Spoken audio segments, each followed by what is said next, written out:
Red light, and we are live. We are live, y'all.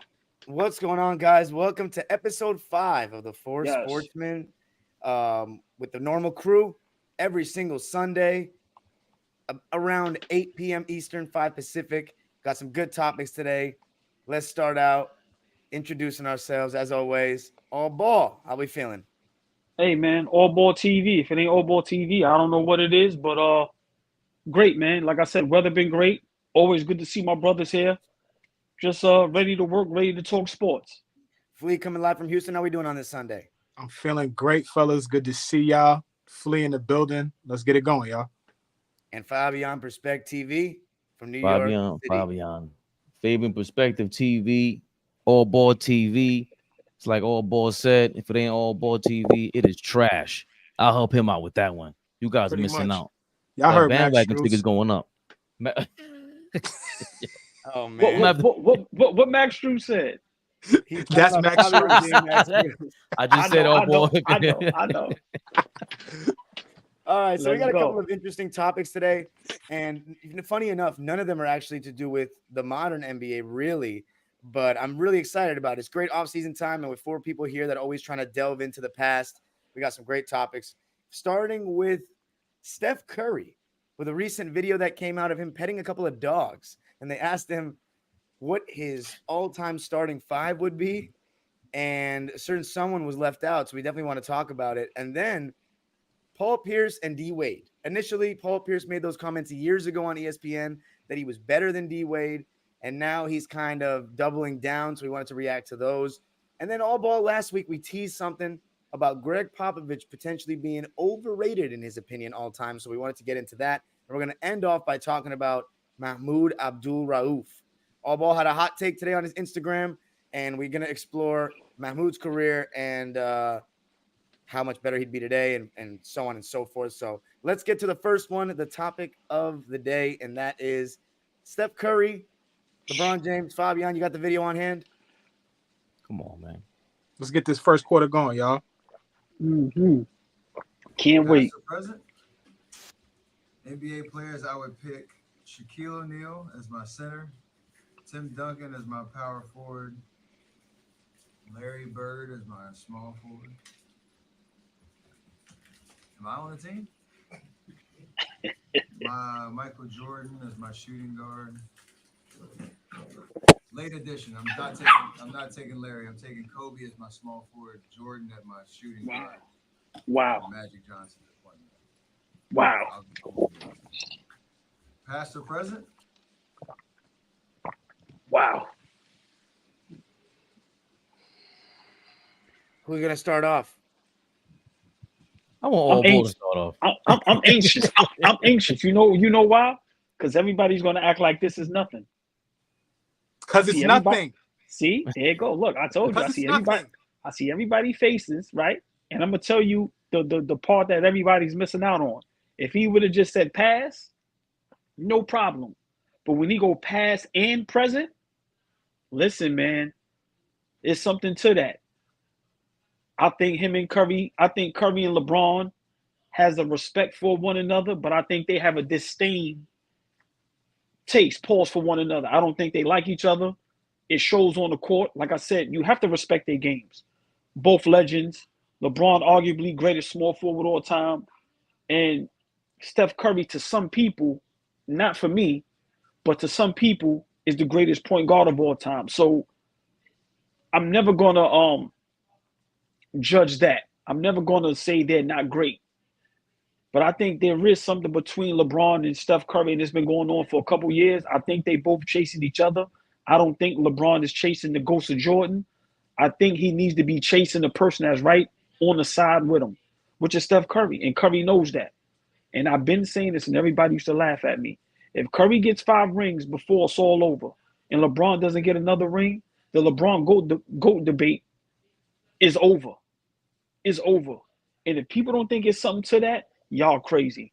But what Curry did, and also it just goes to show the respect that people have for Larry Bird. Larry Bird is one of the greatest players to ever play the game. He's my greatest small forward of all time, and it's for this.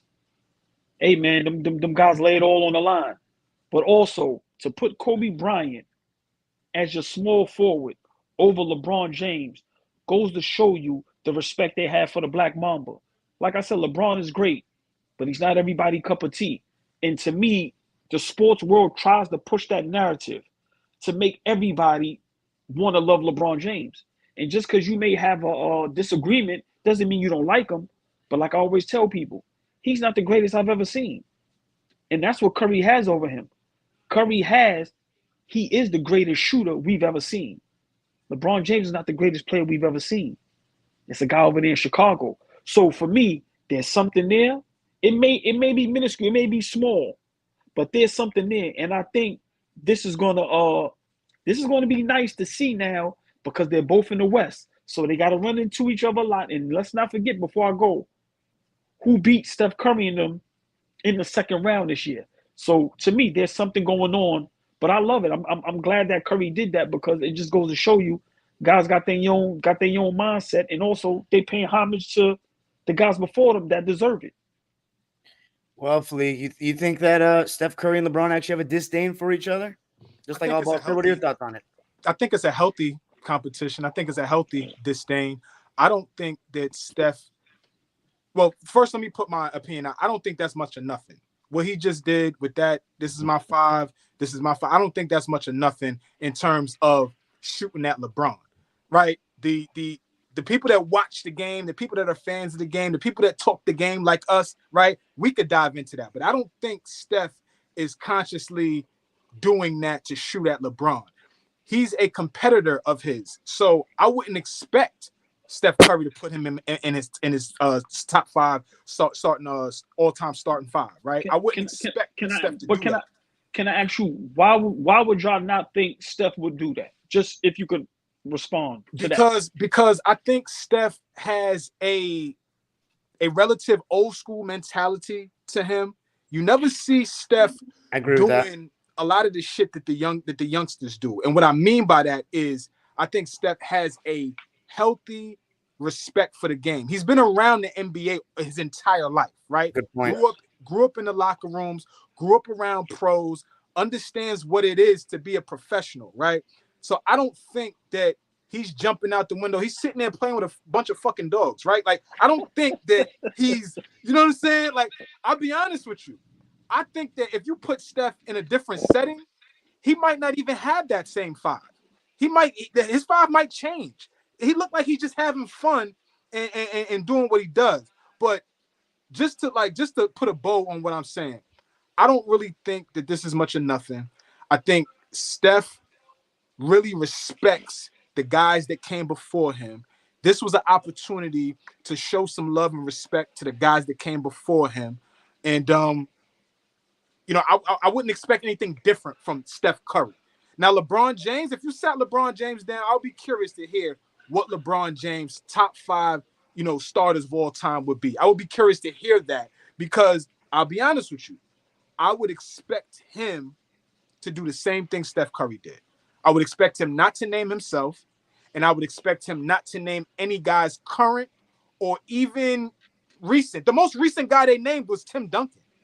Hold on, you said LeBron wouldn't name himself? I don't think so. Okay. I don't think so. Okay. LeBron just called himself the best player of all time like 3 years ago. Yeah, he LeBron's out of his mind. He doubled down this year. On his own podcast. It wasn't his podcast. Himself. Huh? It wasn't his podcast. It was on the shot. No, it wasn't. He was on stage with I forgot who. On some random I'm the greatest ever. Uninterrupted. One of the two. He was out. Flea. You've been in Texas. You've been in Texas for too damn long. Flea's right. No, Flea's right. He was a Maverick. Yes, he was. He was a Maverick Carter and Rich Paul watching like a projector screen. It was one of his own something he did. That was about what when he said I'm the greatest ever. That's right there, maybe the greatest player of all time. They were watching. He was on that shoulder shot. Whatever that thing is that they got. Yeah, it was his own. I thought he was by himself on stage. I mean, with 2 other people. I forgot. I think Richard Jefferson. Whatever. It doesn't matter. Flea, you've been gone for too long from New York City. Are you talking about now you want to take my New York City card away from me because I've been. I'm not taking. Listen, I'm trying to help you. I'm trying to help you dig back in the draw and go back and get that New York card. You forgot about our double talk. Steph Curry has been double talking for a minute. You want the proof? Here's the proof. Remember when LeBron went off and he said, "I would love to play with Steph Curry. I love him on my team. I can't believe it." What did Steph Curry say back? Well, I'm James' words good. meant a lot to him.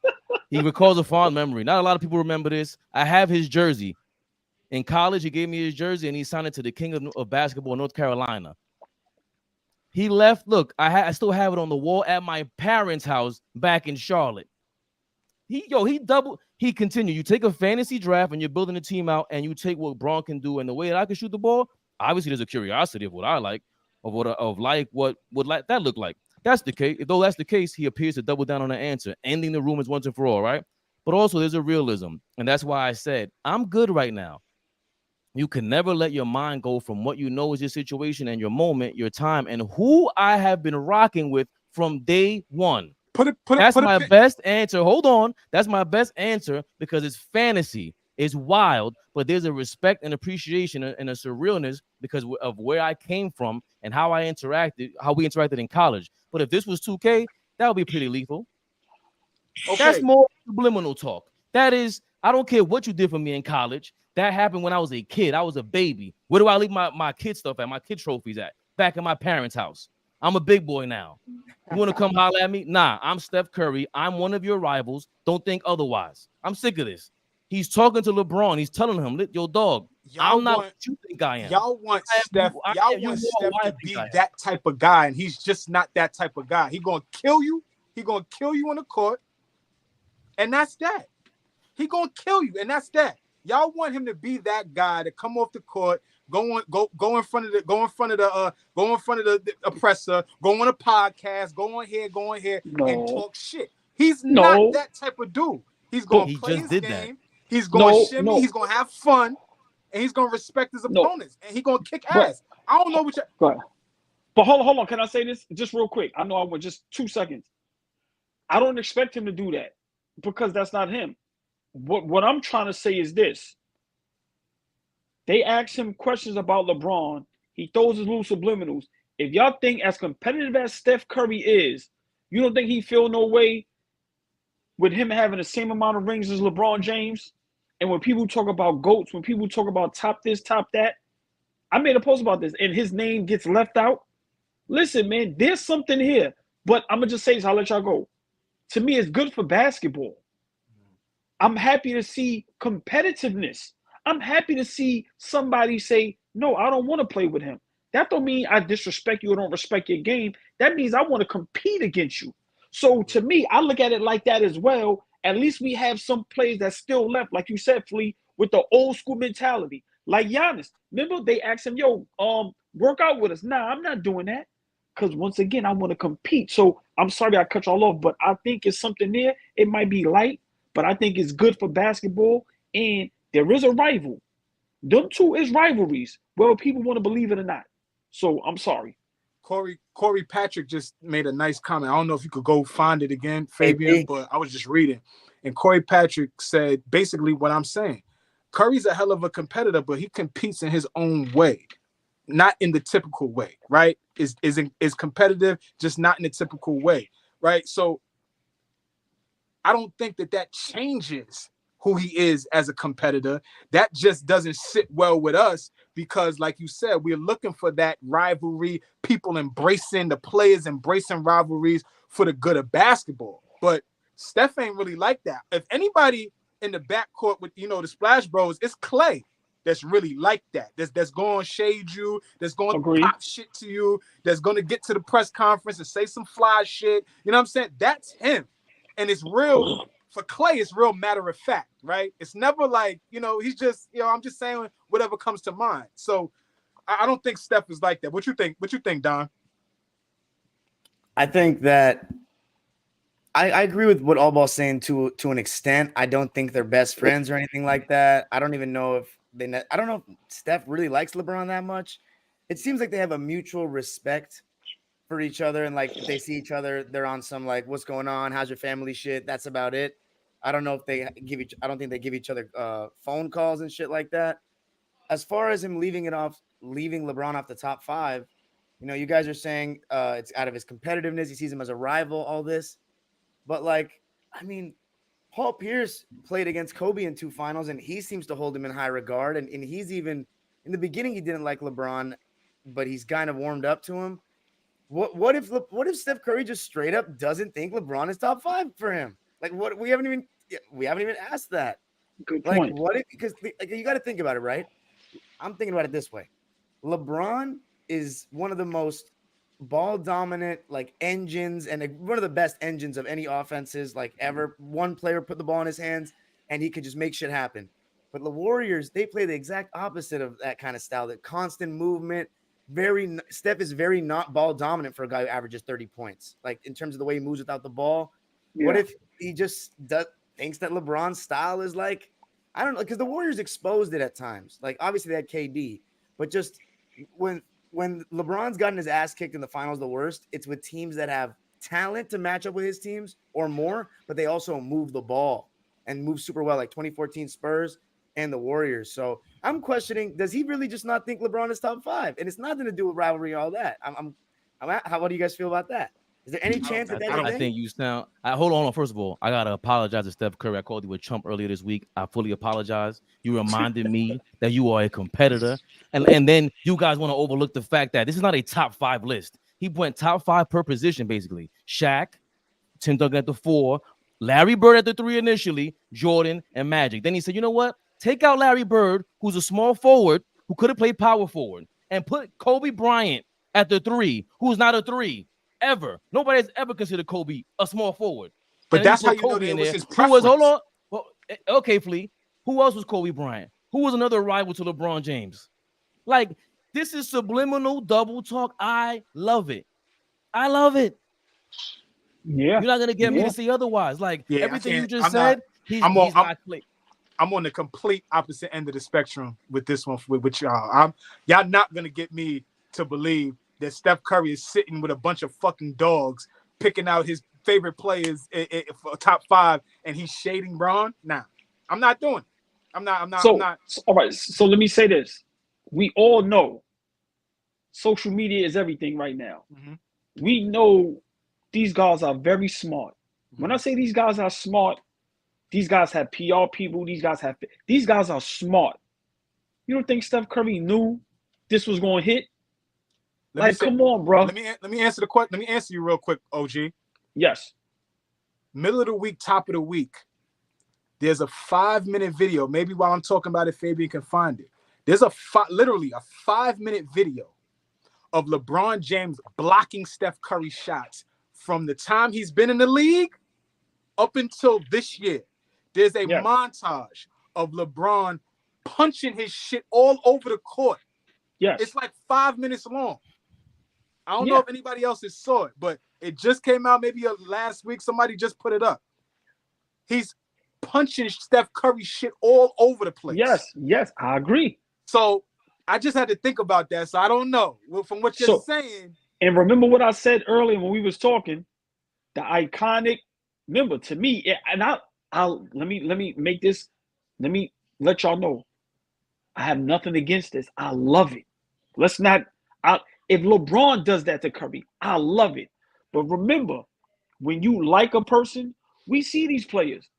They hug each other. They don't disrespect each other. But when you don't like somebody and when you do something to them, and when LeBron did like that to Steph Curry, you don't do that to somebody you like.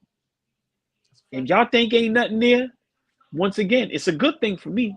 But if you think ain't nothing there, y'all out your mind. And if you think Steph Curry, as competitive as he is, don't think about that. Listen, man. Listen, it's there. I'm sorry, it's there. I just can't like you go to Klay Thompson, you go to these other players, Draymond Green. They're blatantly Draymond Green does not know how to double talk. That's the problem. All he has is this.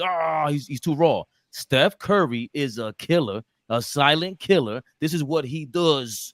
Your man, look, Rockstar Mel. Braun just sent Curry home. I wouldn't have him in my top 5 neither. Exactly. I'm competing. I do not want you. I want you to think at every given time, I'm thinking about you too. Don't get it twisted. He's thinking about LeBron. He doesn't have him as he's not looking down on him. He's looking at him eye to eye, though. I just totally respect everything he says. Even, to compete on a comment is crazy. I love it. Steph Curry is a wrestler. Again, You didn't hear, in case you didn't hear that part of the podcast, Steph, I apologize wholeheartedly. You are a killer. So so no chance you think that he just doesn't think he's top 5? So hold on. Let me ask y'all a question. Hold on. I'm so sorry. I'm Larry so sorry. Bird. No, I'm so sorry. Let me ask you this, Flea, because I'm trying to change your mind a little bit. Yeah, of course. I'm here. That's I'm me. with you. I'm with you, OG. But let me ask y'all this: to swap out a small forward for a shooting guard, not for another small forward, and maybe go, well, since Dr. J is my favorite player, I'll put Dr. J there, or whatever small forward. To swap out a small forward for a shooting guard. Listen. Evil. That's evil. I would challenge y'all to look at this just for a second. Steph Curry comes in, right? He's the best shooter we've ever seen, right? He's a big part of ushering in this positionless basketball, how Golden State plays basketball, right? Not a lot of guys, you don't call them point guard, shooting guard, small forward, center, all of that over there, right? They play a lot of positionless hoops over there. So if you get Steph Curry to talk about who his all-time starting 5 is, I don't necessarily think once he got to small forward, shooting guard, he's like, well, I need to put another small forward. He said Larry Bird at first, then took him out, was like, you know what? I could play Mike and Kobe together. Let me roll. Yo, earlier this week, what I say, oh boy, Draymond Green is like the 50 Cent of basketball. Steph Curry's like Jay-Z, just the most subliminal shot taker ever. I love this. I have never. Yeah. Who else does this? This is subliminal after subliminal. Flea, this is me trying to convince my homeboys my brother trying to convince me that Styles P was dissing 50. When he came out, I was like, no, he's not. He's talking about getting shot in the tooth. He's blatantly talking about him. Like, this is what New York is made out of. Steph Curry, I might buy a jersey. This is crazy. Flea, you out of your mind, man. I mean, I'll take it, but I'm not about to roll. Something else got to drop this summer for me to even think Steph is jumping out here, drawing the line in the sand like, yo, it's me versus you. Something else got to happen for me. Well, Dom, have the last word. Just, do you really think it's something there? Oh, I mean, I agree with all the stuff you're saying about the competitiveness and all that, and he's not super fond of him. I'm genuinely wondering, though, what his actual basketball opinion is. Does he think Kobe and Larry Bird are better than LeBron? Maybe he does. Yeah. Yeah. I mean, I think Kobe is better than LeBron. I mean, shit. Dom, you really asking that question? He just told you. Okay. Taking Kobe and Larry Bird over your man. Okay. Anyway, all right. Should we move on to the next one? When we get Steph on the show, we're gonna ask Steph. How about that? If he answers. That's right. When we get Steph on the show, we'll ask Steph. That's right. Man. Shout out to everybody in the chat, by the way. 23 people right now in the live. That is the most. 26 actually. That is the most we've had for the Four Sportsmen so far. So appreciate you guys tuning in. Nick Pillow now, yo, shout out everybody. Shout out everybody in the comments. Yeah. Shout out everybody that's watching. Shout out everybody. Yes. Listen, just real quick for Dom Go. Shout out everybody. We really do our due diligence with this. We prep. We really take time out to do this. So we really appreciate y'all. Thank y'all. Yeah, man. Appreciate everybody in the live with the comments. Clearly, this topic got people going as we figured it would. But let's go to another kind of player comparison, and that is between one of LeBron's teammates and also one of LeBron's other competitors, and that's the truth, Paul Pierce. He's made that comment years ago that he was better than Dwayne Wade. And Chauncey Billups fried his ass on live TV. Fried his ass. I agree that Dwayne Wade is better, but this is an interesting conversation. He said recently that if you give me Shaq in my prime and LeBron James and Chris Bosh, how many rings am I winning? So Fabian, whoever suggested this topic can go ahead and give their thoughts on everything. Well, I just think ever since me and Dom, we linked, I think everybody we know, we always talked about Paul Pierce. It was always a comparison to Melo at first. And for me, it was always tough because everybody, I'm a Knicks fan. So all the Knicks fans would say Melo. And I'm like, yo, do you watch Paul Pierce? Like when he comes to the Garden, I'm way more in fear with him and D Wade at Kobe Bryant at the end of a game, during the game, I know they're gonna figure out a way to score and kill us. And I just think somehow he became underrated. The D Wade comparison, I understand. I understand why people initially would just go, "There's no way possible he's on the same level." All the accolades, and the main thing really is D Wade on that court. His name is the Flash for a reason. Like he just looks like an athlete. Paul Pierce looks like a washed up athlete all the time. Like at no point in time did he look like any 5-star, whatever the hell you call it.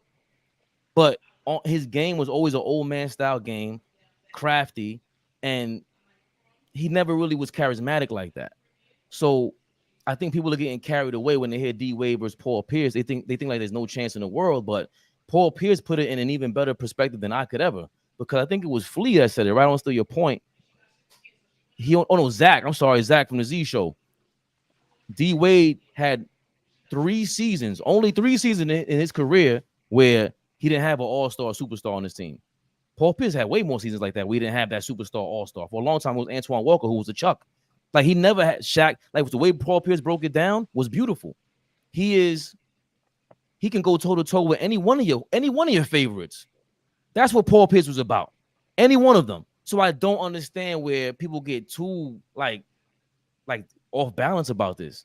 He would go toe-to-toe with D Wade. When LeBron came to the league, he gave it to him. When Jordan was on his way out, Jordan hated his guts, like on the court, competitive-wise, because he would talk crazy to him and score on him. He's a throwback guy, just like Steph Curry. He's competitive like that. And I think that's the thing that people miss. They totally miss out on. Like, he's just as competitive as D Wade and all these guys. And scoring-wise, when it came down to it, crunch time, Paul Pierce was that dude, man. The truth. Ask Shaq. So, well, okay. What are you saying, though? You're saying D Wade is better, but Pierce is right there with these guys? I think D Wade is he has the better career. Like, he's too good. Like, talent-wise, he's a different level than Paul Pierce. The conversation with Paul Pierce versus Melo was that Melo left too much on the table. D Wade didn't leave anything on the table. It was injuries that stopped him. Like, it had nothing to do with his skill set. He maxed out what he was. He was over there itching. He's 6'4". He's 6'4" and just played like a 6'6", 6'8" kind of guy. He was just amazing. That's the only reason why I'm not saying the only reason. I think just talent-wise and skill set-wise, he maxed out who he was. And Paul Pierce did as well. He just wasn't as talented as D Wade. And D Wade was injured more. So that's what brings it a little closer. But I can't say he's better than D Wade. But I understand where Paul Pierce's confidence is coming from. He has every right to feel that way. Flea, go ahead, because I see you itching. Go ahead, Flea. I think Paul's delusional in even wanting to put himself in the same breath as Dwayne Wade, right? Wow. Dwayne Wade is top 3, top 5, let's say top 5 at his position all time. Top 5 at your position all time. And you want to have a conversation with me if you is as good as me? Nah. So let's paint the picture. Let's tell the whole story, y'all. Dwayne Wade comes in the league. He gets drafted with LeBron James, Chris Bosh, Carmelo Anthony, arguably one of the best draft class of all time, right? But he's the last draft pick. Let's talk about that real quick. Out of that bunch, he was the last one to get drafted, right? He was the third. He inherits a Miami Heat. I'm sorry? No, he was the 5th pick. He was the 5th one. You're right. He's 5th, right? He went after Bosh. Okay. Yeah, he did. He comes into the league. He's a little older, right? Little older than them guys. Spent like 2 years at Marquette. Comes into the league, leads that Miami Heat team to the playoffs as a rookie. He does that. I don't know what Paul Pierce even did as a rookie, right? Paul Pierce got drafted. He came in the lockout season. He came into a team that already had an all-star on his team. Antoine Walker was already an all-star. So now we fast forward another year, 2006. Dwayne Wade is the best player on a championship team in his 3rd year of playing basketball on a professional level. The best player on the championship team. Oh, but he has Shaq. Let me be honest with y'all. Shaq is past his prime once he becomes the player on the Miami Heat. He is not Shaq of Orlando. He's damn sure not Shaq of LA. He's a different type of player. So now they win a championship. Dwayne Wade is the best player on that team. Y'all remember that 4-game stretch in the finals after they went down 0-2 to Dallas? Yes. Of course. 40, 38, 43, 37. Start bugging, right? Paul Pierce could never do that. Ever. Carry your team to the promised land. Paul Pierce couldn't do it. I don't care what you put around him. I don't care. It's not going to happen. It's not going to happen. He doesn't have the skill set that Dwayne Wade has. He doesn't play on the defensive end the way Dwayne Wade played. Dwayne Wade leads guards under 6'4" in blocks all time. All time. This is all time. From the time inception, right? So we got to stop acting like Dwayne Wade led the league in scoring, then came back and averaged 29 a game. Like, we got to stop acting like it's that close. It's not that close. It's very far apart. Very far apart. Paul Pierce never made an all-defensive team in his entire career, but we love to talk about how good Paul Pierce was defensively. Effort, yes, but he was not good defensively. He gave effort, but he was not very good. So we got to stop this shit. It was not that close. I'm going to give the floor to AllBall, but we got to stop this shit. Paul Pierce, stop running around, talking shit, whining, acting like you was like that. You were great. You were rated exactly where you're supposed to be.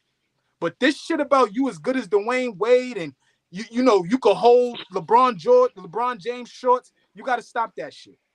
Stop it. Whew, listen, man. Fabian, great point. Flea. I might have deserved, when flexing them drop the balls.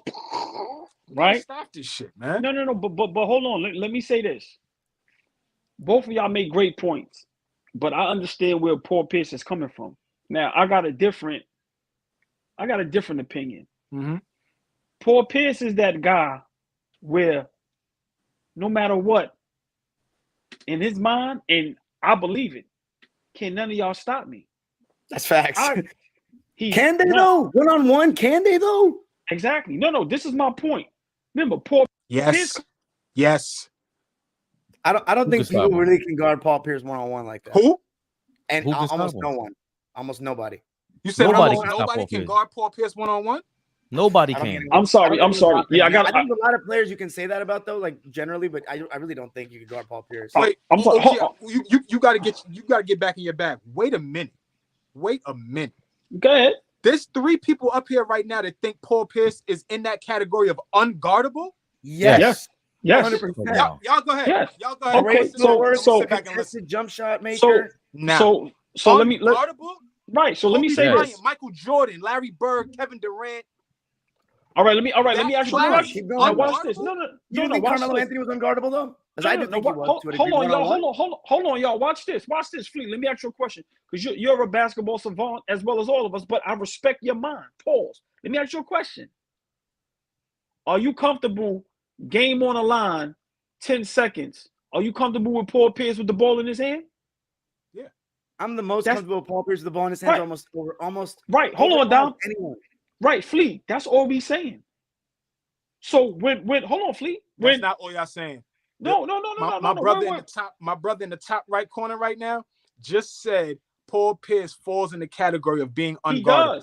He does. He does. I totally guard him. Fleet. Let me say this. Paul Pierce has a Finals MVP. D Wade has a Finals MVP. If we rate their careers with D Wade without having LeBron, Bosh, and creating that, there's an argument. And that's what Paul Pierce is saying. And I disagree with you. Shaq was still 70, 75, 80% Shaq. Shaq wasn't over the hill in Miami. I totally disagree. And we forget Lonzo Mourning. So he had a crew over there. Now, how many times has D Wade not make the playoffs and be irrelevant in Miami while Paul Pierce was over there in Boston making the playoffs, whether he got out the first round or not? Now, D Wade skill set, it looks way better. The flash, the muscles, the dunks, the quickness. ball handling, shooting, defense. Not like, shooting though. Whoa, Like fuck the shooting. aesthetics. He's just better. This dude, Paul Pierce, won the 3-point shootout just to troll people, and he actually won. Paul Pierce is Come on, just that was hilarious. Paul Pierce is just as assertive, and I'm high on, and I've been saying this. You give some of these guys and let them jump around and let them form these teams. We seen what happened when Paul Pierce got KG and Ray Allen. They went to 2 NBA finals. So just imagine if he had that for a 5 to 8 year period. We only put D Wade where he's at because of those 2 rings he got with LeBron in them. No, I'm just, without those 2 rings, ridiculous. That's ridiculous. Hold on. D Wade could have ended his career in 2010. And it's still amazing. And we just still have no. Don't do that. Don't do that. I did not say he wasn't amazing. Yes, he would. Wait, hold on. But what are we saying? D-Wade could have ended his career early before the 2 championships with LeBron and Bosh, and we would what still happens? have the same reverence. Easily a Hall of Famer still. No. It would be a lot closer to Brandon Roy than what you're saying right now. Look, what? Hold on. Listen. Look, what Domio said. D Wade didn't get past the first round for 4 years before Bosh and Braun came back. So what? Facts. But he still won what the do you mean? championship. So you want to talk about after the fact now, after he reaches the pinnacle. Then we want to talk about how he failed after reaching the pinnacle as a third year player. Hold on, y'all. Hold on. This is a great conversation. Hold on. If LeBron and Chris Bosh doesn't come and save D Wade and he get those 2 rings, are y'all telling me D Wade is still considered top 5 shooting guard all time? 1,000%. Yes. Easy. Yeah. No, that's not what he said. Wait. Hold on. But that's not what he said. That's not what he said. What he said. Hold on, yo, Don. Wait. Till when people are talking, let chill out with the comments. When you can't tell me that this guy's career stops at 6 years and we're gonna put him at some other level. No, he needs those other years to come through and be D Wade. That's why I can agree with that. But what I'm saying though, Fabian, is that he don't need all that other shit once LeBron and Bosh came. He don't need that to certify him for me. No, not at all. Once he came in the league and put a stamp on that team as, yo, I'm in the league. They tried to play D Wade at the point guard. Y'all remember that? When he came in the league? Year. Amazing. What are you For talking about? A year, he played point guard and took his team to the playoffs. They were garbage before he got there. They were garbage, but they were good. Remember, they had to trade. They had to trade with Lamar Odom and Butler. Was not that bad. That team was all right. D Wade was the reason why they went over across the Baron Davis and all that. Hold on, fellas. Can y'all give me the top 5 in no order is Kobe, Jordan, D Wade. Who's the other 2? Drexler, maybe. Let's be honest though. Let's be honest. I agree with almost everything that Flea was saying about why D Wade is better than Pierce. Like all the shit you were saying was facts. But I do think you're a little bit harsh on Pierce though at the end. But I will say, yeah, well, before you go, AllBall, I lost my train of thought. Go ahead, AllBall. No. I just want to get this correct because this is why I always play devil's advocate because we going too crazy with D Wade. Hold on. Top 5 shooting guards. Y'all saying we have Braun, I keep saying Braun. We have Kobe, Jordan, D Wade, and who's the other 2? I said I would say Drexler is somewhere in that conversation, and then for me, I would say West, but a lot of people have West as a point guard. So you know what I mean? I remember what I was going to say now. I was remember what I was going to say. Flea, is it fair that Paul Pierce's position, though, you said he's top 5 all time in his position. Isn't it fair to say small forward is a way better position all time than shooting guard? I would agree. Okay. I would agree. Okay. I would agree. But hold on. It's tougher position we don't to crack the top 5 than it is for small forward. I would agree with that. So where's AI, Ray Allen, and Reggie Miller at? They're trying to fight for top 5. So you can't. I think Chuck really good. I'm not going against those 5. I think Chuck. You know, you got to put Chuck in somewhere up there in the top 5, top 10, 6. You know what I'm saying? But yeah. But hold on, Reggie could fall out the top 10 for me. But you're not taking Jerry West and Clyde Drexler out of there, are you? AllBall? If you have Jerry, no. I'm not saying that. No. I'm not saying that. Flea just sounded like me. You said you could take Reggie Miller out of the top 10 of shooting. Yeah, I probably if I sat here, if we spent enough time on this right now, I'm gonna name 15 shooting guards better than Reggie Miller right now. Wow. 15. Wow. I'm gonna just say this. And that ain't gonna land on everybody right, because I know people love Reggie, but D Wade gets all of these props because of those other 2 rings. No. His friend, this is my opinion. His friends, the super friends, went and saved him. If he still only has 1 ring, 1 Finals MVP, and then has literally nothing else, he's not topping nothing else. He don't have no other accolades. He has a lot of times where he missed the playoffs or got knocked out in the first round, bad records. How was we considering him top 5 and we not putting AI? Nah, I disagree with y'all. Because this is where the D Wade shit get out of control. No, it doesn't. Because first of all, the D Wade thing never got out of control. For a long time, they started saying there was a time, to me, in my opinion, D Wade looks way closer to Mike than anybody else. Anybody else at his peak. Kobe looked like he was forcing his Michael Jordan imitation. D Wade was naturally off the glass. Whoa. I'm not relaxing. I'm not relaxing. If you watch if you watch a young Dwayne Wade and you watch Michael Jordan in the 80s, it's very similar. They get to the basket with ease, no problem. It's very similar. I'm just saying. It's not even close. It's not even close. Okay, but Allen Iverson is not in that conversation. Allen Iverson was not that efficient. Allen Iverson was doing a lot of things. Like, he did not play all to his potential. He was chucking a lot. He was shooting 40% from the field, bro. D Wade is doing 45%, 47%. This is part of the reason why Fleet's going crazy with the Paul Pierce thing. I'm just saying D Wade is D Wade. I'm not trying to knock him from who he is. I'm saying the way you got Paul Pierce, fucked up, dog. That's my point. You got we got D Wade. Maybe all ball got D Wade messed up. I don't.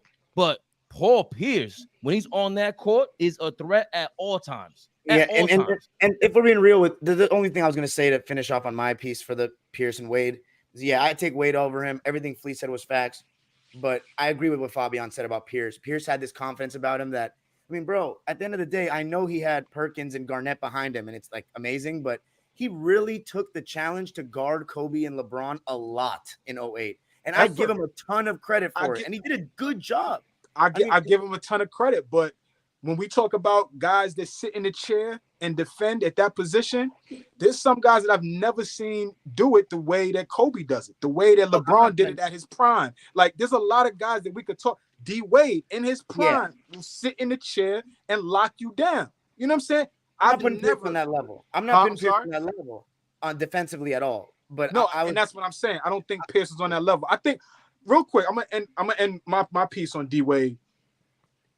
He wins in 06, right, OG? You said that LeBron and Bosh kind of saved him, right? Not kind of. The Super Friends win and saved him. That's a fact. Cool. But think, so unfair. Think about this, right? Because everybody does the ifs, right? I don't particularly care for that if shit, but we do it. So check this out. 2011, they lose to Dallas, right? They win that series. Miami wins that series. Who's winning Finals MVP? Wade, without a shadow of a doubt. Unanimously, Dwayne Wade wins that Finals MVP. So now we got 2 championships, 2 Finals MVPs with Braun and Bosh on my team. Now watch this. We lose because of Braun. Great. Now watch this. And Bosh. We're not going to give him a pass either. Now watch this. Both non-factors. So come on. Now Fleet. Great. Listen.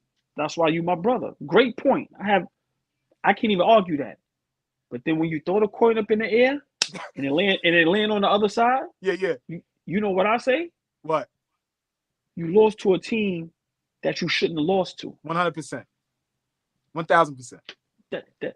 So I don't like disagree. I said, so to me, like I said, look, when you call the Super Friends, look, Superman and them came through. Look, in Miami, I'm telling y'all, if LeBron and Bosh do not go to Miami, as great as D Wade is, it's nowhere in the world he's top 5 shooting guard all time without those other 2 rings. I'm sorry.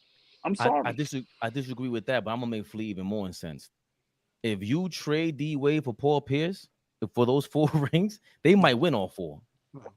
What? Paul Pierce complements them that well. What's the next topic, Dom? Wow. Fabian's crazy. I don't know about that. I love it. Crazy. Hey, Fabian, I agree with you. How about that? Four seasons they would have won 4 in a row because of Pierce. Which Pierce? Hold on. Again, listen. You're looking at it like I'm saying Paul Pierce is better than D Wade. No.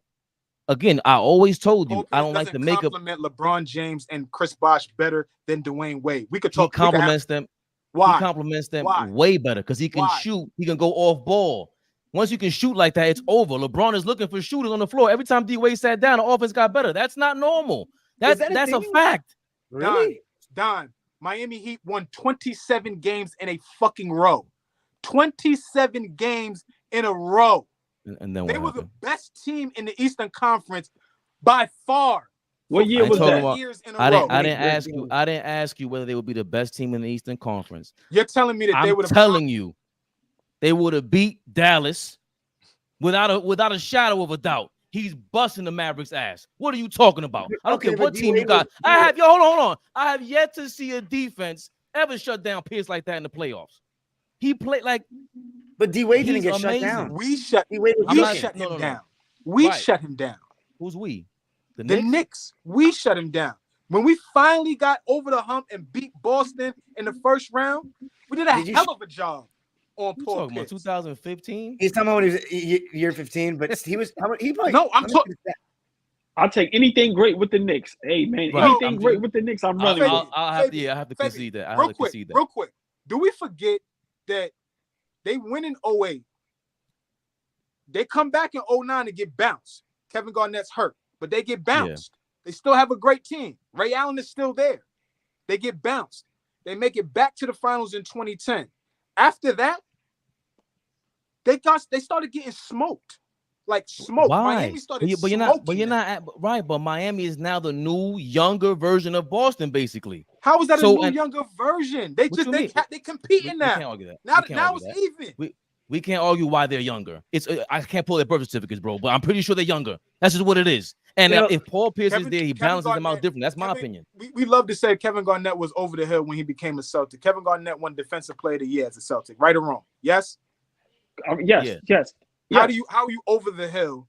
How are you out of your prime? How are you not a effective NBA player and win that award and have to put it during that time? Can I He ask tore y'all a his knee. question? Down. sorry? He Down hold on, before- he go tore ahead. he tore his knee up.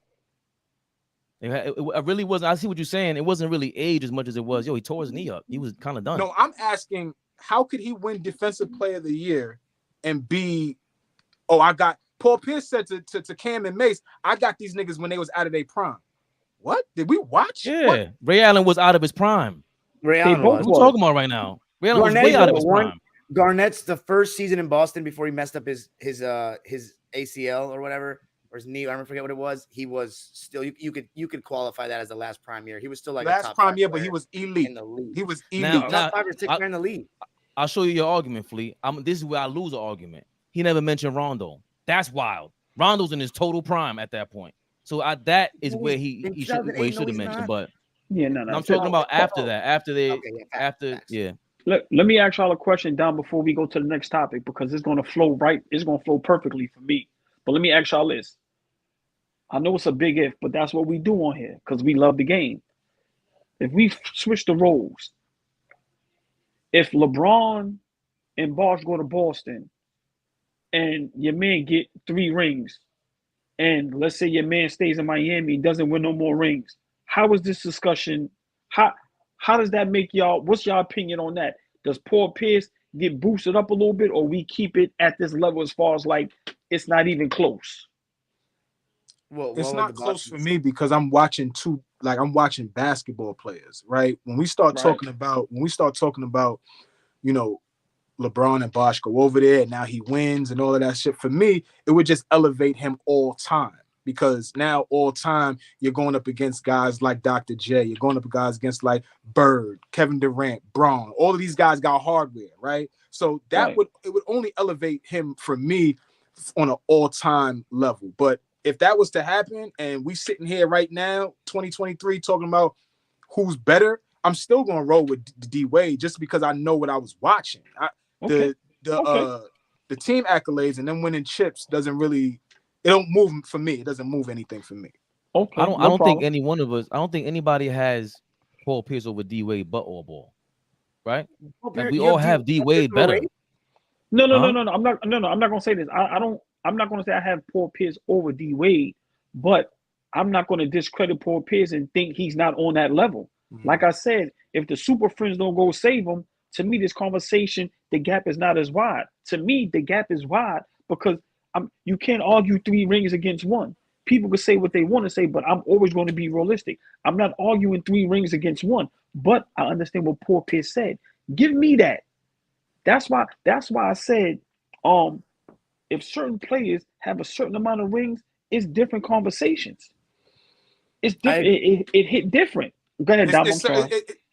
I gotta agree with you, old boy. Even though you know how I am. Like the championships I differentiate it because of how much has to go into winning the chip, right? So there's players in the league that are just that good that changes everything, right? You get Kevin Durant in Golden State, that changes everything, right? You take Mike and put him back in Chicago after he retires, it changes everything, right? There's guys that are like that. I just don't feel like the conversation changes much if Paul gets 2010 went 7 games. He could have beat Kobe. I'll say this. Paul Pierce beats Kobe Bryant head up in 2 finals. I'm talking about something different. That would have been a huge difference. You know what I'm saying? Now we talking about something different. But I think, yeah. You know, that didn't happen. But because you got to think about that. 08 and 10, if he beats them both those times, head up against Bean. So now you're playing into AllBall's point, which is the whole flaw that everybody uses championships to discuss all these, individual accolades. I was just saying, I was adding Fabian. Listen to what I'm saying. You have great listening skills. Listen to what I'm saying. Don't try to shade me like that. I'm trying to shade me on live TV. I'm sorry, brother. You know I love you, baby. Listen, what I'm saying is that the aspect of competing against Kobe Bryant and outlasting him would elevate Paul Pierce for me. Fuck the championships. I'm saying if you playing going head up in the finals and I get the best of you, I would feel a different way about Paul Pierce. That's what I'm saying. Okay. I don't see when he didn't prove any of that. I think to answer AllBall's question, I don't use the NBA finals for none of that stuff. Like Pierce proved himself in the playoffs when it mattered, whenever it happened. Like he just didn't have the talent that the Carmelos and the D Wades had and the LeBrons had. But I believe if he did, it'd be just like why Kobe, I always say it sounds like a broken record, why Kobe was tight as Shaq. Bro, if I was you, nobody would talk about Michael Jordan or anybody. It would be over. They might have ended basketball if I had 7 feet and 300 pounds and move like that. If Paul Pierce had a different athletic build, it would be over. He might be the best player in the game. He just had the mentality and the will to get better. He just did. And he was very skilled. We're live, Fabian. Extremely. We're live, Fabian. But let me say this before we go. No, you could never compare Kevin Garnett and Ray Allen going to Boston to LeBron and Bosh going to Miami. It's not even close. Yeah, I don't think I don't. That's irresponsible. Disagree. Yeah, so you know what? You can't do that. I disagree. Y'all are bugging because he was averaging 30 points. Because KG was reluctant to do the trade for that very reason. He didn't want to be looked at that way. It's still we know this is Ray Allen and Paul Pierce at the end of the day. This is as soon as the trade happened with Kevin Garnett, it was championship expectations. It wasn't 100%. as super promoted because it wasn't LeBron James and D Wade who have all these commercials. It was guys like Paul Pierce and Ray Allen for the most part under the radar. KG, he was almost that super level, but he really wasn't quite there in terms of popularity. Bro, he won 60 games. Right. I'm talking about year. They won like 62 games. Right. So what I'm saying is KG knew this. He knew that there was a level of not just the expectations were real. I think that it is the same thing. Like you got to go over there and you better win. LeBron and Chris Bosh joining D Wade, you better win. So to me, I didn't mind LeBron leaving. I never minded that because the general manager and the owner of Cleveland stunk, just like KG was going through the same thing in Minnesota. They messed up his career in Minnesota. They were damn near doing the same thing to LeBron in Cleveland. No, they weren't. The Cavs had more help than the Timberwolves. The Cavs tried to get better. They just couldn't get a second guy. They tried to get better every year. They put a lot of shooters around him, a lot of defensive players. I'm not saying they were a championship team, but they weren't as bad as revisionist history tries to make it out to be. Yes, they were. I mean, they weren't. Flip Saunders built that Minnesota team up too right before KG decided to leave. They weren't a shit team once he was deciding to leave. Like they had some better players. They went to the Western Conference Finals. His MVP year. Like so. And also, that team there had more talent than Cavs. I'll say that. I disagree with saying they messed up his career. They gave him one of the biggest contracts of all time at that time. So I disagree with that. Minnesota. So we could look up the Joe Smith trade and see what happened in Minnesota. They got stunk. They got messed over, bro. They really got messed over. What McHale did to them was that's a front office thing. They dropped the ball. They fucked that up. Yeah. I just said they messed up the front office and the owner messed up Kevin Garnett's career. Okay. And it hit Minnesota for years after it was just hold on. And for who? All the hoopla for who? Respectfully. Okay. Joe Smith. You put it like that, I got you. Hey, Joe Smith was former number 1 pick, y'all. Yes. I hear what you're saying, Fabian. What I'm saying. That's his trophy. That's Flea. When Joe was coming in, boy, Joe got drafted before Rasheed Wallace, and people was like, "What the? Are y'all crazy? Like crazy?" Yeah. Yes. Joe's the same draft as KG too. He got drafted before KG. Yeah. So yeah, damn, I didn't even know about that. So yes, all ball. To me, yes, the Kevin Garnett, Ray Allen thing going to going to Boston is the same thing as deep for me as LeBron James and Chris Bosh going to Miami. The biggest difference is here's the biggest difference. I'm not gonna lie. I'm sorry, I don't mean to veer off. There's two huge ones. The one big one before you go, Dom. They're all in the same draft. That's crazy. That's not what I was That is nuts. You joined the other two superstars in your draft. You're supposed to compete against them, Braun. D Wade, Bosh. All of you guys are suckers. It ain't just Braun. Braun is taken, and that's what's not talked about, Flea. I've never heard that. I've never heard that aspect of it. They were all in the same draft and decided to play together. I've never five. All the years. I've never heard that. That was dope. I've never heard that. But hold on, Dom. Hold on. What Dom said is two differences that we all missing. What is it, Dom? One, that they set it up between themselves, not with Danny Ainge making trades. They called each other and they were homies and said they wanted to play together. Secondly, they were going into their primes. Good point. Dwayne Wade was averaging 30. Like he was literally like he just came off of what hours. And Bosh was really good. Wasn't he leading the league in scoring? Yeah, he was leading the league in scoring. It's like you literally put arguably two of the three best players in the league on the same team. Because I think it was Kobe, LeBron, and Wade that in 2010 as the three best players in the league. You put two of them on the same team. Can't argue that. Garnett, Pierce, and Allen were really good, and I agree with Fabian in the sense that they had to win that. They had to win, Pierce, Garnett, and Allen. But I don't even know if any of those guys would. You could argue Garnett was top 5, but in 2007 it was like because his team wasn't good and people weren't watching the Wolves like that. You could make an argument for certain other guys: Kobe, LeBron, Tim Duncan, even Nash was. I don't know if I'd take Nash over Garnett, but he was more in the public eye in 2007. But it's wild. That's all I got to say. D Wade was coming off a scoring title. Right. Braun was coming off an MVP. Right. Braun was coming off an MVP. Yeah. And crazy. And Bosh was obviously an all-star. All-star, yeah. Averaging a double-double, what, 25 and 10 maybe or something? 10, crazy? Yeah, easy. Hey, I agree with go ahead. I was gonna say I agree with Fish here in this comment. He said, y'all forget Boston wasn't on Kevin Garnett's list. He wanted to play with Bean. Yeah, facts. Wow. He didn't want to be with the Celtics. They didn't want to like collude and play together. It was like, oh my God, I'll give in at the end. He was gonna go to that We Believe team, to the Warriors. The Warriors gonna make a play for him too. Crazy. Was that when he gave Amari 50 points? Big shout out Fish, man, in the building. My guy Fish. What up, Fish? There's a lot of people in the building, man. A lot of comments. Shout out to Fish. Shout out to everybody. Yeah. So, but just to finish that topic, me and AllBall was saying this off air. D Wade and Chris Bosh LeBron is taking most of the bullets for linking up in Miami. Them guys don't get enough bullets for linking up with their. I don't care who set it up. You're talking about LeBron is not competitive. It's that and the third. Meanwhile, the most competitive guy in the draft, D Wade, you linked up with LeBron. Steph Curry still catches strays for that. Kevin Durant catches strays with the Golden State move. Nah, y'all linked up, man, in your prime, like you said. Right. Where's the competition at? You're spitting facts. I think the only thing I could say is the difference is we hold LeBron in the conversation with the Mikes and the Kobe's in them, and that's why we get on him for it. And Wade is Of course. respectfully one tier below those guys in my mind, and I But think Pierce is that's a tier below Wade too. But Fabian, we can get to the next topic, but we can make that a topic one day. That's a great point. A lot of guys be ducking strays, man, and we need to start putting them on blast. And D Wade and Bosh is one of them now for real, because we kill Kawhis and LeBrons and KDs. Listen, man, guys be ducking them strays, man. Bosh is desperate to get out of Toronto, man. His second best player was Jose Calderon. He's like, fuck this. I'm trying to go get some talent with me.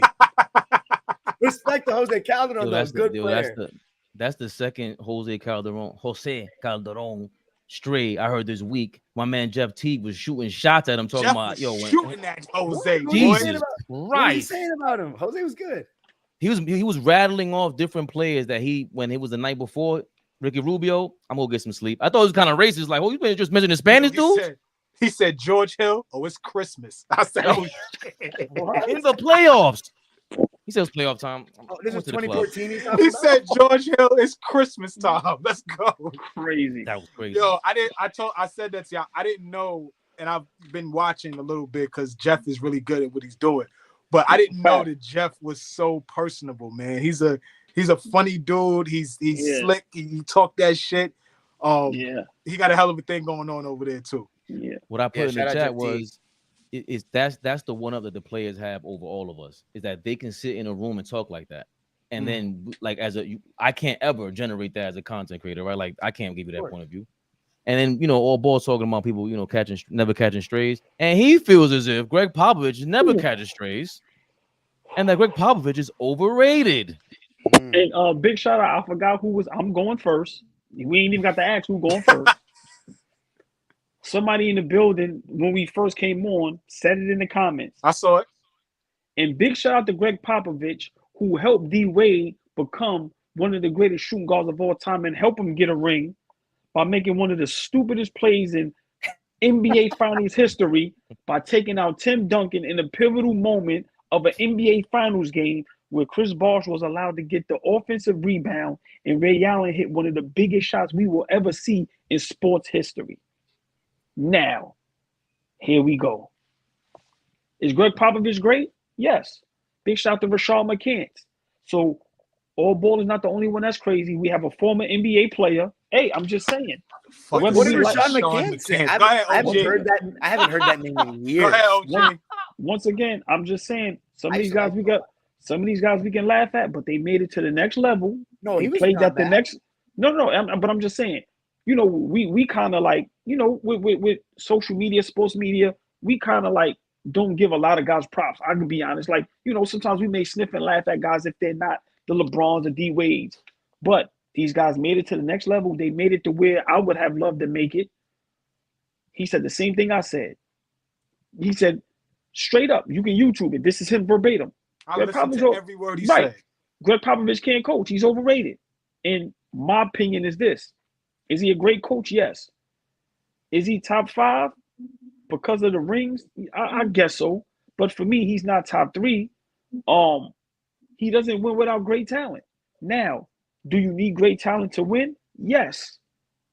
But when he don't have talent, he don't even compete. Like it's not even close. He barely makes playoffs. He barely is winning playoff games. So I'm just trying to say, what's the big deal with Greg Pop now? Is he great at evaluating talent? Is he great at finding talent, picking talent, and making them great? I give him props for Tony Parker. People laughed at him when the Spurs picked Tony Parker. Nobody thought he was ready. 19-year-old from France. Nobody thought he had the skill set. And in the beginning, he didn't. But they groomed him and made him into a great player. But when Popovich doesn't have great players, San Antonio is a joke. A joke. We see what my guy did in Miami. We see what other coaches do when they have not so good talent. They still compete. When Greg Popovich ain't got great players, it's literally San Antonio is irrelevant. I'm just trying to figure out how can we argue when Greg Pop doesn't have talent, what is the San Antonio Spurs doing? Please, somebody explain that to me. When he doesn't have the three-headed monster, great talent, just like Bill Belichick, I put them in the same realm when they ain't got them dudes, when they ain't got Tim Duncan, when they ain't got Kawhi, when they ain't got David Robinson and Sean Elliott and damn near all-star team. What are they doing? What are they doing? They're doing nothing. But what's my guy? But when Spoelstra got a half-ass team, he's getting to the finals. What we talking? Wow. Yeah. Hold on. We argue all day. Nobody has Jimmy Butler as a superstar. Some of us laughed at Bam and said Bam is not even top 30. We ain't even got to go through said that. Don't run from right. that. You said that. Yeah, me and some other guys. All right, me. I'll take that, right? Then you got Cody Zeller on. We're not even naming the rest of the roster. So what are we talking about? There's better coaches out there than Greg Popovich. I'm sorry. Greg Pop is overrated. Listen, that might be on my grave site. I'm gonna tell my girl. They expect this shit from Rage Man. I'm telling. Listen. I'm telling my kids and my broad. Listen, hey Dom. This is for Dom. I'm telling my kids and my broad. Hopefully, I live to be 100-something years old. When I die, you know what's gonna be on my tombstone? Greg Pop is overrated. Yes, I'm going to the grave with that. And I'm not crazy. We have other players that has said that. So don't make it seem like I'm bugged. Go ahead. You've been rolling, OG, and we respect it, and we know where you stand with this one, right? First of all, let's start with the messenger, because you said the messenger. You started with the messenger, so let's start with the messenger, Rashard McCants. Rashard McCants never played for Greg Popovich. Let's talk about that first. Rashard McCants never played for Greg Popovich. Okay, so to take what he's saying, and you got relationships around the league, so you may hear that from somebody else, whatever. But if you ain't never been in the foxhole, ain't never been on the bench, Steven Jackson has a love-hate relationship with Greg Popovich, but he will never say the wild shit that you just said. He's overrated, right? He will never say that. He hates Pop, but he will never say he's overrated. My only point is this. I ain't gonna get into the whole. Pop is not overrated. And why I say he's not overrated is because the 5 championships that he has, yes, Tony Parker, yes, Tim Duncan, yes, Manu Ginobili are constants, right? The first one, no. But after the next 4, they're constants. But aside from that, he has had to adjust with so many different teams, right? Deal with different aspects, different guys putting it together. He gets the best out of guys. You don't even know who Thiago Splitter is if he doesn't play for Greg Popovich. We don't know who Francisco Elson is if he doesn't play for Greg Popovich, right? And I'm just naming guys, right, that just played for the team. But every team was different. Those five championship teams.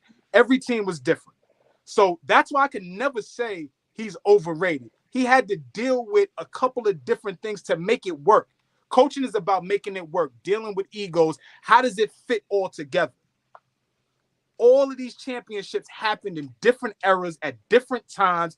Different things was happening. He won a championship when guys started shooting the ball at an extreme level. In 2014, he figured out how to win a championship. In 2007, he beat Braun. He figured out, okay, this dude is not a great shooter. Sag off of him, and we're going to figure out how to win his championship. He swept them. Got them out of there. That team won 60 games that year. They were one of the best teams in the league. Won a championship in the late 90s. Figured it out. There's no way he's overrated. It's easy to say that now when he's devoid of talent. It's easy to say that. But there's no coach in the NBA right now that is devoid of talent making it to the pinnacle. Not one coach in the NBA. Yes, if you jump out there and say Eric Spoelstra, he is not devoid of talent. How?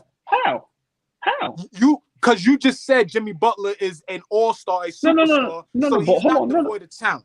No, hold on. Bam Adebayo is 20 and 10. He's not devoid of talent.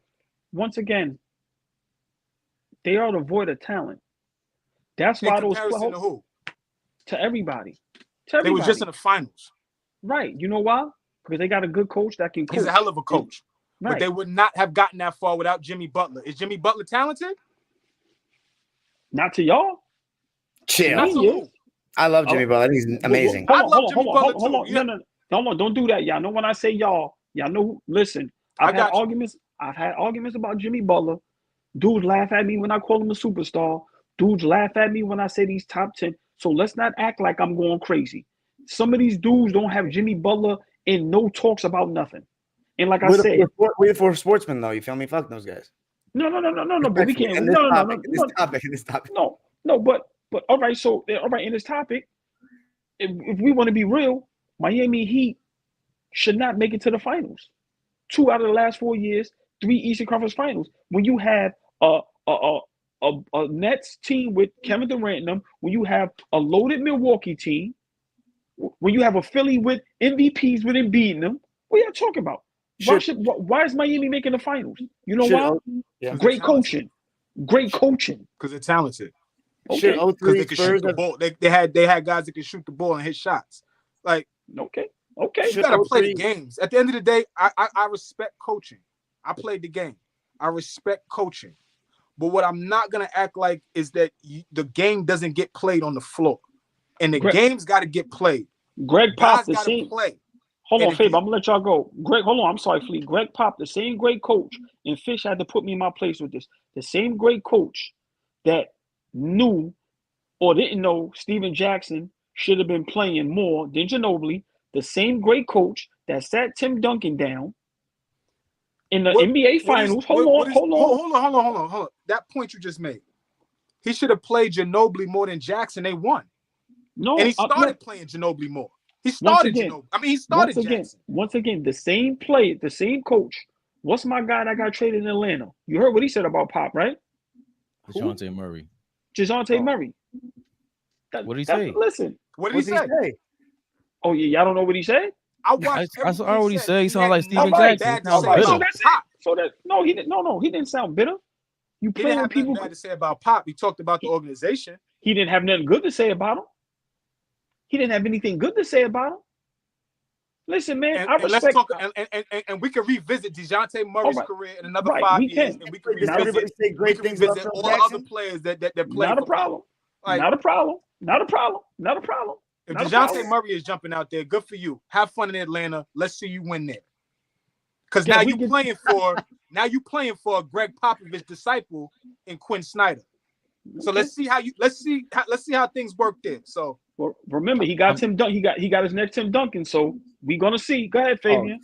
Stop. I want to see if Dom got to throw something in the ring again.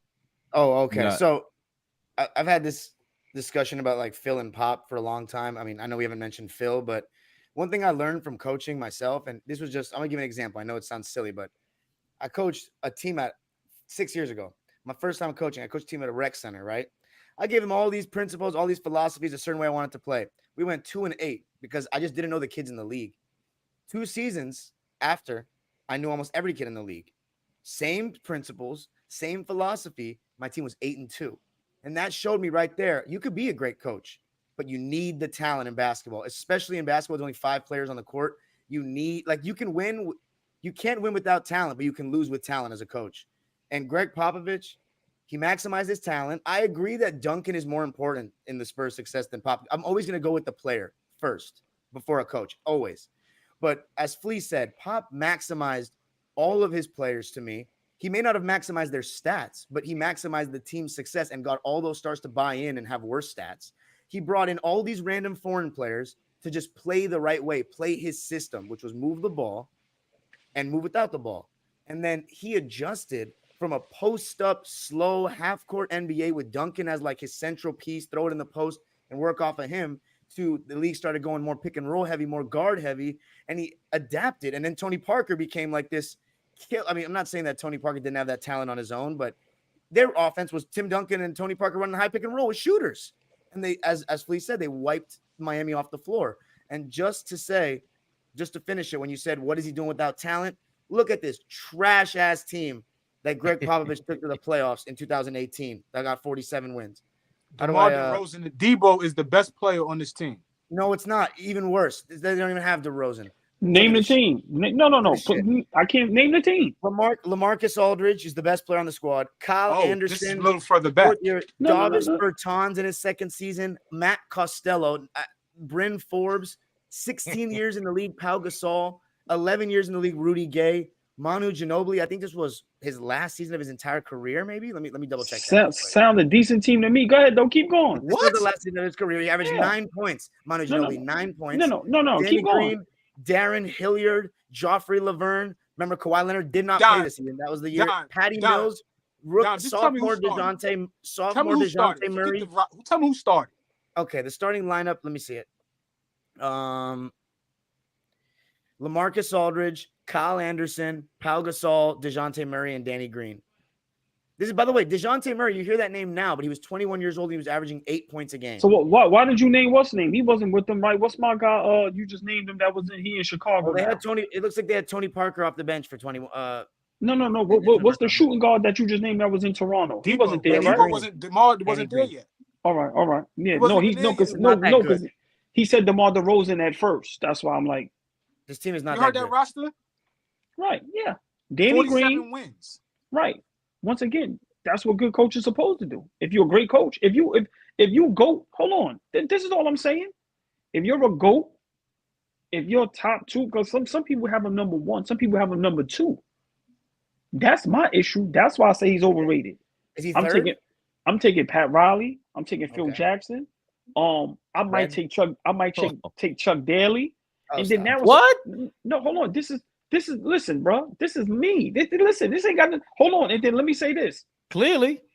Now, where does Red Auerbach fall into this? Where does Steve Kerr start falling into this? That's all I'm saying. That's all I'm saying. I was gonna ask. Hold on. Chuck Daly won back-to-back titles. I don't think Pop never won back-to-back. Hold on. He never. Chuck, I'm asking, did Pop ever win back-to-back titles? No. Never. Chuck Daly went to 3 in a row. Pop never did that either. Come on, what are we talking about? Like don't. Okay. So all I'm saying is with me, don't make me seem like I'm crazy. And Chuck Daly went back-to-back. Look at who he went against. The GOATs in them.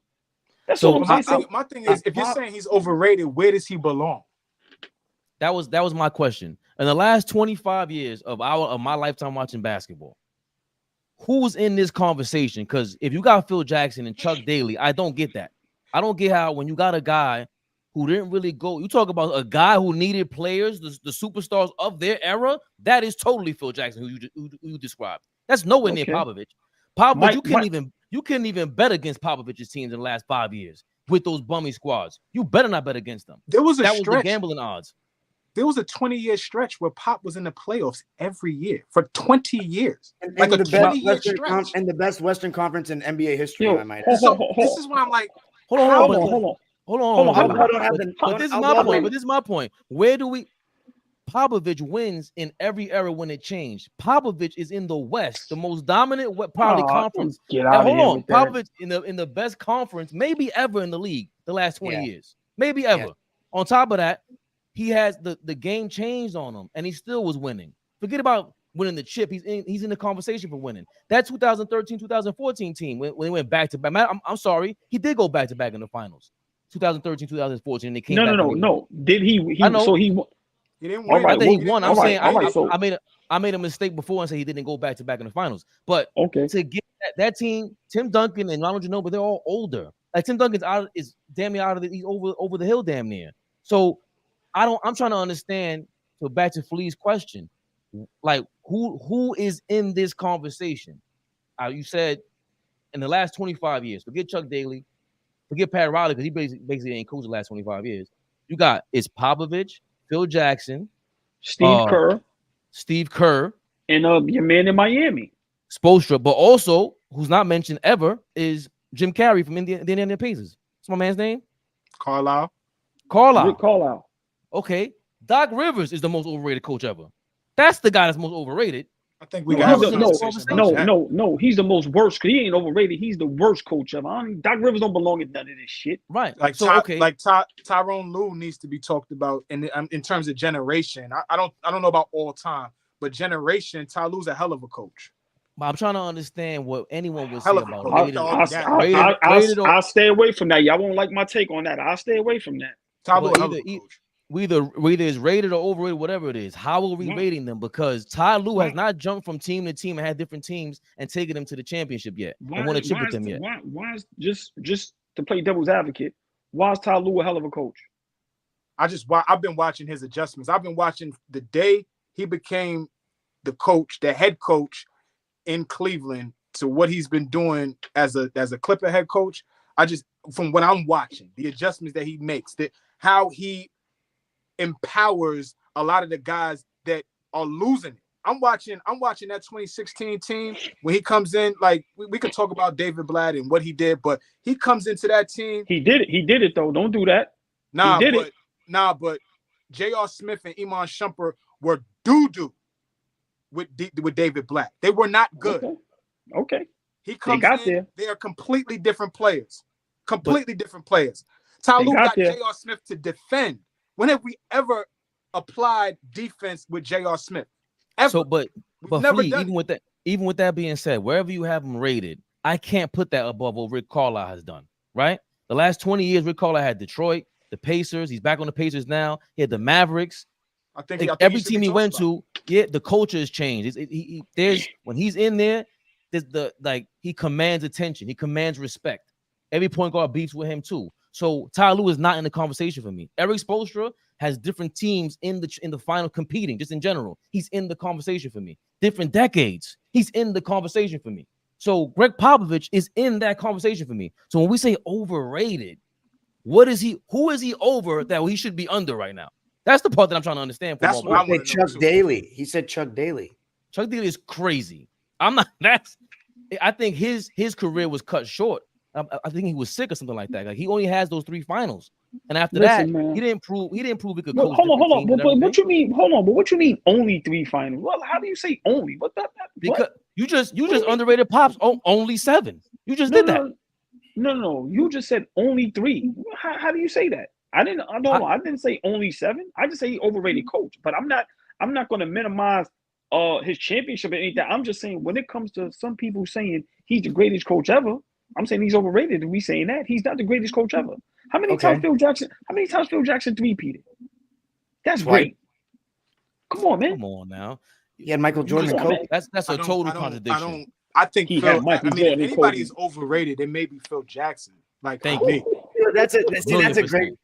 Hey, but AllBall. Let me before we get into that. I mean, so where do you put Pop on AllBall's all-time coaching list? Where do you put Pop? Honestly, because hold on, just real quick. He's probably going to be. He'd probably be 5th. I'll give him 5. So I'll give him 5. Who's the 4th over him? Because Riley and Phil, Riley, and Red Auerbach. I can rock with that. But who's the other one? If Kerr get another one, I may take Kerr over him. But right now, I'm taking Spoelstra over Greg Popovich. You got to be joking. I don't mind that. Why do I have to be joking? That's what I'm saying. Wow. Greg Popovich to me is in that conversation with Phil and them. Because I disagree. I disagree. I had to deal with Greg Popovich torturing my conference for like my whole life. So like, I mean, I get it. Duncan was the man, and there was the players more so than him, no doubt about it. But I mean, this guy literally wait, stop right there. We could say that with any coach. Yeah. Why'd you say it was the players over Popovich? Why do you agree with that? And not with like in Phil Jackson's case, that is absolutely the case. Facts. No, in every case. I'm agreeing and saying in every case. But I'm just saying this. No. Not Eric Spoelstra's case. He does not have the best players in the league. He does not have a top 10 player in the league. That's why they lost to the Nuggets in the finals. They didn't have a better player. That's fine. But when we're talking about, I've never seen Phil Jackson compete without a superstar ever. That's a fact. I'm talking about Pop real quick.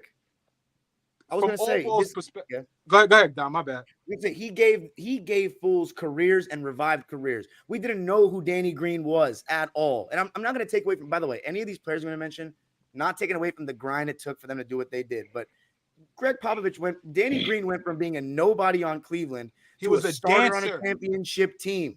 Y'all remember when he was dancing with Cleveland? Remember when they was doing that shit? They were taking the pictures. They was dancing before games. Y'all remember? Danny Green was one of the dancers. Bro, do you guys remember Gary Neal? Do you remember him? Yeah. Yeah. Remember looking like fucking Ray Allen. What happened to him when he went to Charlotte? He vanished off the face of the earth.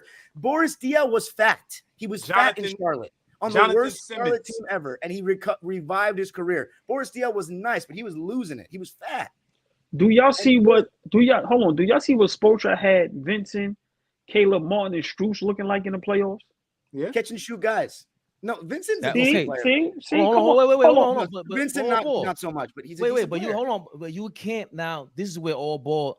We gotta agree about this. We can't just point to everybody else having superstars. You can't just say he turned this guy's career around. This guy, Spoelstra just took second rounders to the finals. I'm That's not saying crazy. Okay, let me can I combat that? Sure. Okay, I'm not saying that Spo doesn't elevate guys' careers and get the most out of them. I'm not saying that he doesn't. But Popavich has a longer resume of having done this. Let Spo get some more rings and stuff. 1000%. But hold on. We forget that Spo wasn't really that great in the 2011 finals, even though it's not his fault really that they lost. But it's exactly. Not like Make that clear. Make that clear. It wasn't not his fault. But it was not like he was some genius. You mentioned Pop fucking up with the Duncan thing, but Spo wasn't some genius then. And Greg Popovich, I mean, they were running circles around the 2014 Heat. And let's be honest, one of the reasons we all said that the Spurs were a better team, even though LeBron was the best player, and D Wade was still, I mean, he was looking a little bit starting to look a little more on the decline. He really banged up that year, but shit, I'm still taking him over Manu that season. And they I'm sorry. And they got waxed. Can I ask y'all a question? All the teams that you just named with the players that San Antonio had, who was the star on that team? Tim Duncan or Tony? Duncan, right? And then Kawhi. at a time it was Kawhi Leonard, right? So can we argue those two guys in any given time in the league was top 5? Kawhi was never by the time maybe 2017. But prior to that, definitely top 5. But 2017. But prior to that, Kawhi was not a top 5 player. No, right. But I'm saying, but remember, Fleet, prior to that, it was still Duncan. So he still had. So even though y'all saying Greg Popovich had a lot of these players like the Dials and the Neils, they still played with a superstar, right? Can we agree to that? Yes. Okay. No. With Spoelstra, these guys visiting them, they didn't have a top 10 player on their team. I mean, depending on who you're talking to. You depending on who you're talking to, you could get somebody like yourself to say Jimmy Butler's a top 10 player in the league. You don't even believe that yourself. Listen to the masses, yeah, to me. But I'm saying if we talking a letter of the law, if we being for real, nobody has Jimmy Butler top 10 player in the league. Like guys laugh at that. So what I'm saying is for Spoelstra to not have a top 10 guy and he's competing to get to the championship every other year, and y'all telling me he's not in the same breath as Pop? To me, watch this. To me, hold on. This is why Pop is overrated, because it's not even comparable with Spoelstra and Phil Jackson. Okay, hold on. So 12 of them things, it's not even comparable. No. Hold on. Phil Jackson. Jimmy Butler is a second team All NBA player. He's a top 10 player in the league. I also think Pop is one of the best ever at drawing up plays late in games. Like the Spoelstra, the Spoelstra story is amazing. It's up there. It's in the realm. Once again, all balls trying to slither through this. He's being slick. It's just slick. Trying to be slick. Being slick. Who else is in this conversation, bro? Listen, I'm with Spoelstra. If you want to say Spoelstra's better than him, I'm with you. Now, who else you telling me in this era, the last 20 years? Steve Kerr. And you said Rick Carlisle. No. What are you talking about? How? Hell no. Why does it need to go even past Spoelstra? That's already a hot take. No, hold on. Hold on. How is Spoelstra being better than Popovich is not? Hold on, fellas. Hold on. Fabian, how was Steve Kerr? How was Steve Kerr not in this conversation if we talking the last 20 years? How? Because by your definition, Popavich is overrated because he had to rely on his superstars to play. Well, correct me if I'm wrong. Steph Curry has been, whenever Steph Curry's healthy and KD was healthy, they won. You just pulled the fast one on me. That's a different conversation. Don't do that. The argument you just said, hold on. You just said, who's in the discussion? We not talking about none of that. This is a whole. You said who's in the discussion? Wasn't my question? No. Yes, it was. The question was who else? We said Spoelstra is better than Popavich. I'll give you that. I'm fine with that. But you said is Steve Kerr better than Popavich? You said in the discussion. He's in the discussion. Is he? Yes or no, Obo? Is Steve Kerr better than Craig Popovich? A lot of thought going on. No, but yeah, Nah, because answer the question. Yeah, okay? yeah. Walk it down. Answer the question. no. I'm a realist. Hold on, y'all not gonna listen. One thing, you ain't gonna force me to say something I don't want to say. Hold on. Yes. Why? Yes. Honestly, I think he's better with players, relationship wise. I think he adjusts better. And I think him giving his players the freedom to be themselves is underrated. I think Steve Kerr's a better coach than Greg Popovich today. Yes. Now, if we had the discussion 10, 15 years ago, maybe not. But today, yes, I think he is. So you're saying that he's gotten worse as a coach. Who? Pop. But it's just Of that he's course. lost his stars. How's he gotten worse? How he's gotten worse? Without stars, he's irrelevant. San Antonio is like Every they coach- off, Oh, yeah, they what off was the map. when Steph Curry broke his wrist? What the This hell is was the Steve first Kerr time doing? They were in the lottery. Okay. They were the second. They got the second pick in the draft. This is the first time they was in the lottery in like a very long time. Dude, pop teams, Okay. you had to make every single right play to beat these guys on like a random Tuesday in November. Like you had to make every single right play you could. They would never beat themselves. It was unbelievable. Like their discipline was just crazy. Listen, can I say this? Is similarities So with, wrong. but it's similarities with Steve Kerr and Pop. Let me say this: when he came to Golden State, he made the adjustment. Asked Iguodala come off the bench. How many players has he had that he turned their careers around? Sean Livingston. What's my guy that was the number one pick, the big man? Andrew Bogut. Bogut. Andrew Bogut. You got the guys like Barbosa. No, I'm not. Once again, they came over to Golden State. He made it work, and them guys was a juggernaut. I'm sorry. What's the difference between that and what Greg Pop did in San Antonio? What's the difference? The What's the difference difference? we've 20 yet to years, see Steve Kerr without 5 talent, rings. coach in general. He's never been without his superstar and coach. Like And when he was, they won No, he 20 did games. one season and they were a joke. No, They won 20 games. Right. And but again, that's Okay. not fair. All I'm saying, anybody could do that. All I'm saying is that when I see, all I know is when it's betting time, when I'm watching these betting shows, they always say, yo, Spurs, do not bet against the Spurs. They cover the spread. That shows that they're competitive. Like he's even competitive about load management. They like to say Popovich is. I still have yet to hear who's the third coach and he's so overrated. You're Is saying Kerr, yeah.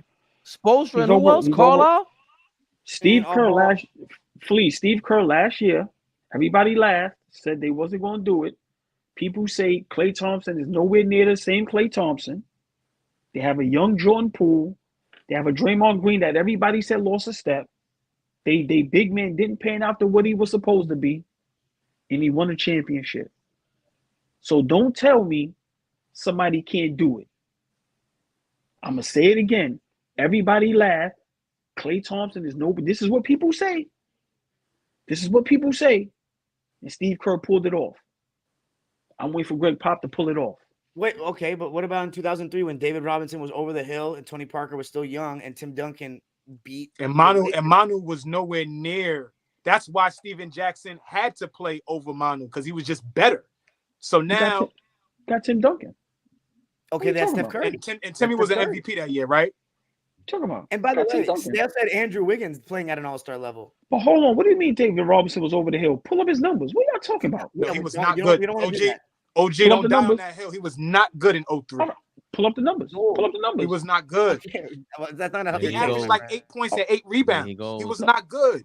All right, I'm all right. He put the butter on the door. He's slithering out again. When it comes to Popovich's accolades, all of a sudden, what do you mean?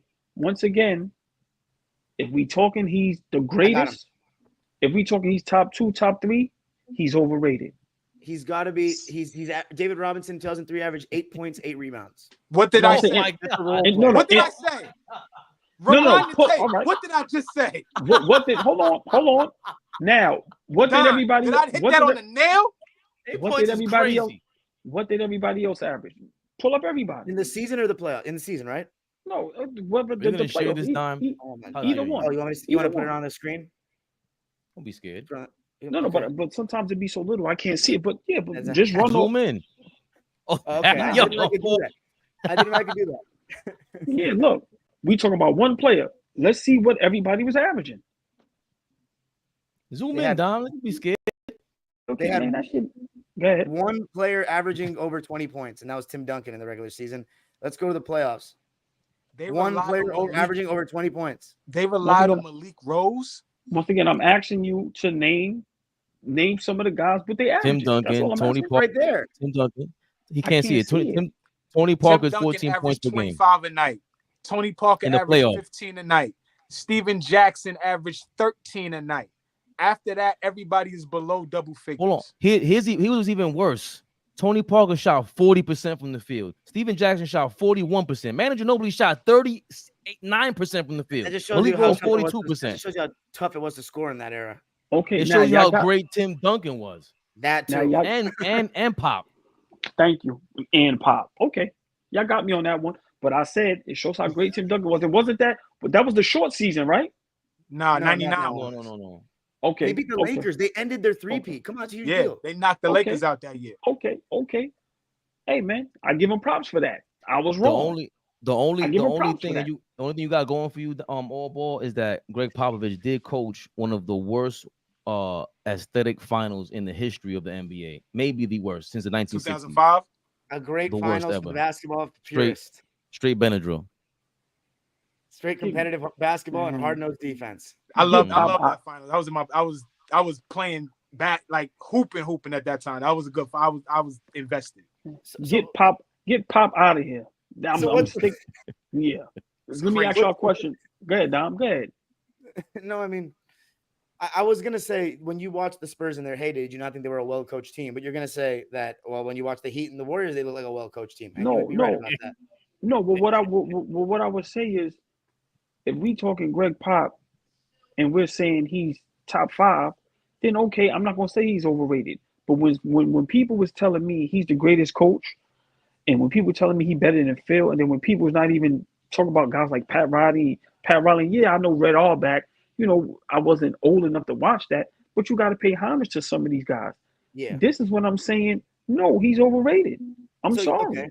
So I'm sorry, it's classic. I was gonna say, you think he has no? Why didn't you think he has any case to be the GOAT though? His resume, he has the most wins ever. Okay, but all right, if Case? now Fleet, Dom, Fade, this is my book on GOAT talk. When it's GOAT talk, you have to have the most chips, or you have to be up there when it's GOAT talk. He's up there. Phil has 12, man. Phil has 2 3-peats. Like, come on, man. 11, Come okay. on. 11 rings, on. and Red Auerbach has how many? 8. Hold Phil on, has hold on. 3 Phil, three-peats. Phil Jackson has 3 3-peats and 11 rings. Come on, man. Phil played with arguably the best shooting guard of all time, had the second best shooting guard of all time, had the most dominant big of all time. From your words, had the most versatile defender of all time, is Scottie Pippen. Did they win without him? I'm sorry? Did they win before they got Phil Jackson? No, but the same thing can be said about Pop. Who? They don't have any rings without him. That franchise. Did Mike, did Kobe, did Shaq, did any of them guys win before Phil Jackson? No. Dennis Rodman did.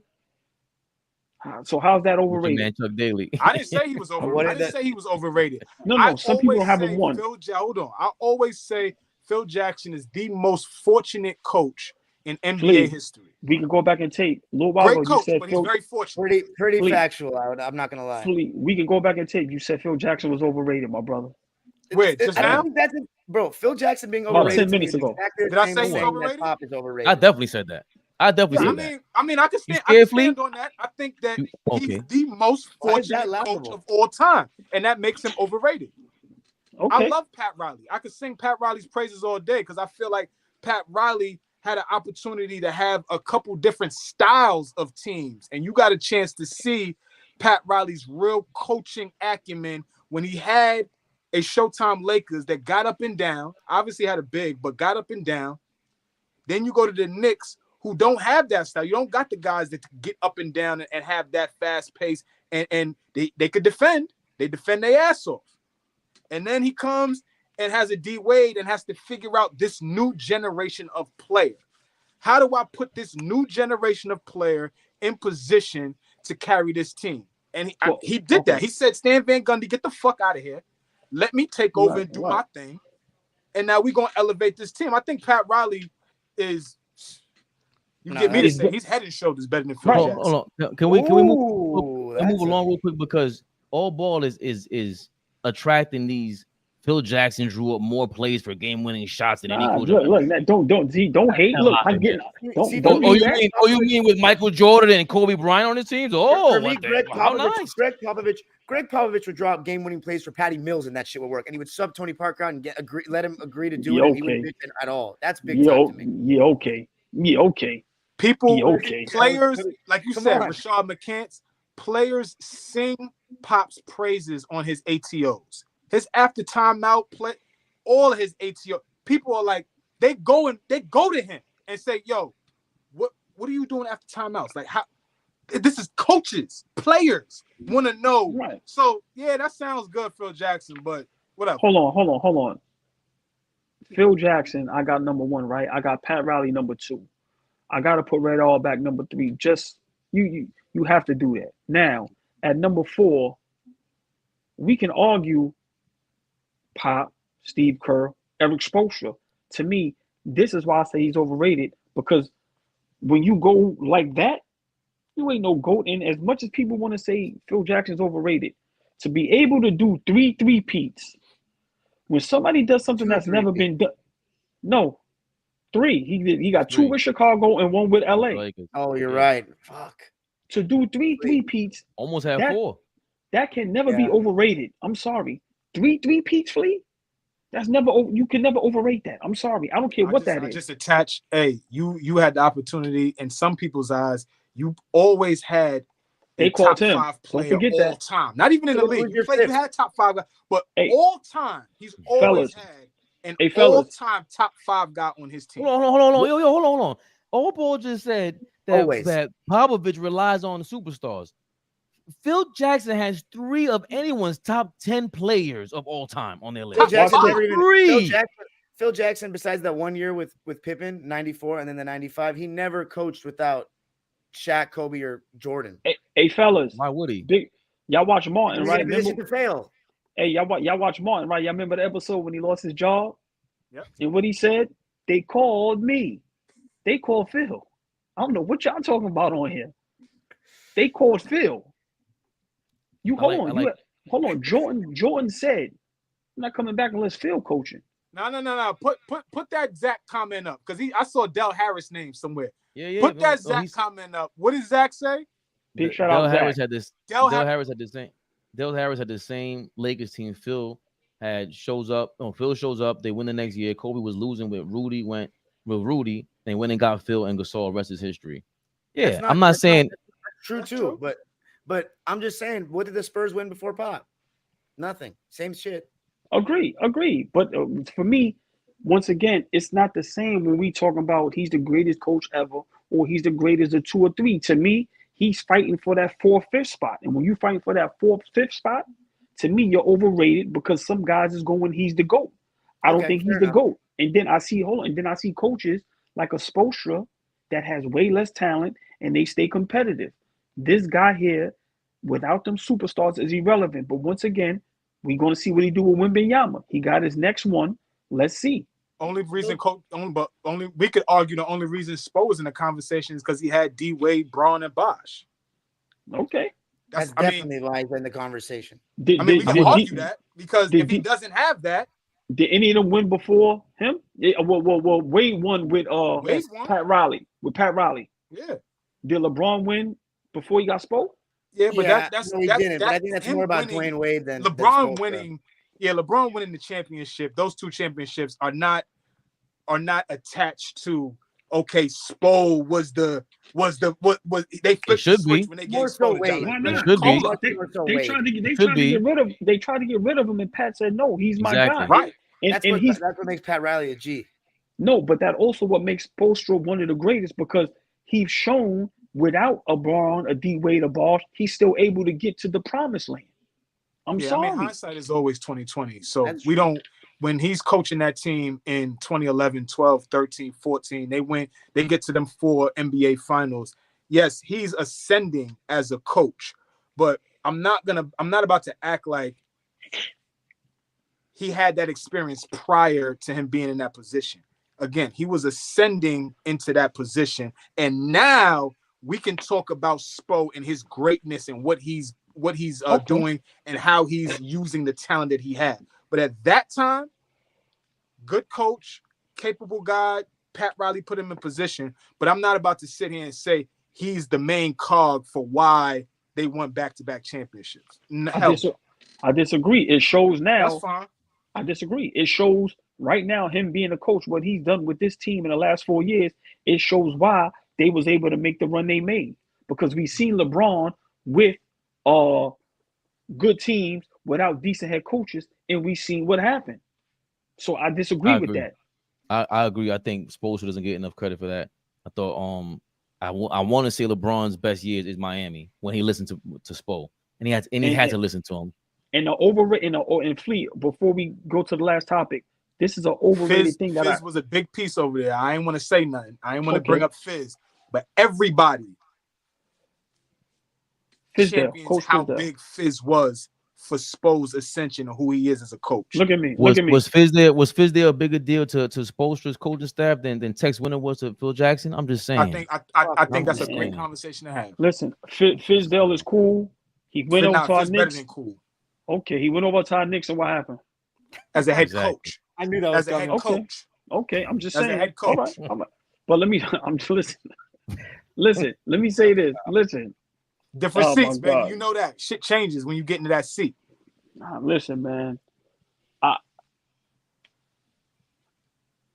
Before we pass off, I don't like the narrative that they try to spin that LeBron never had great or Hall of Fame coaches. Oh, I agree with that. Spoelstra is going to be in the Hall of Fame. And Fleet, to what you said, Tyronn Lue is a good coach. Some say he's a great coach. So we have to stop spinning the narrative that this man never had great coaches or played with great coaches. That's all I want to say. I agree with that 100%. And Vogel, for what it's worth, he's a very good defensive mind. He's a good coach. The personnel around him, he did well. Can I chime in with that real quick? I'm sorry. Oh man, don't tell me this is some. I'm just saying it is, but when you're comparing LeBron to Mike, comparing LeBron to Kobe, Shaq, all these other guys, he didn't have the greatest coach of his time. Spoelstra, yes, he's in the conversation, but he didn't have all his years. Kobe did.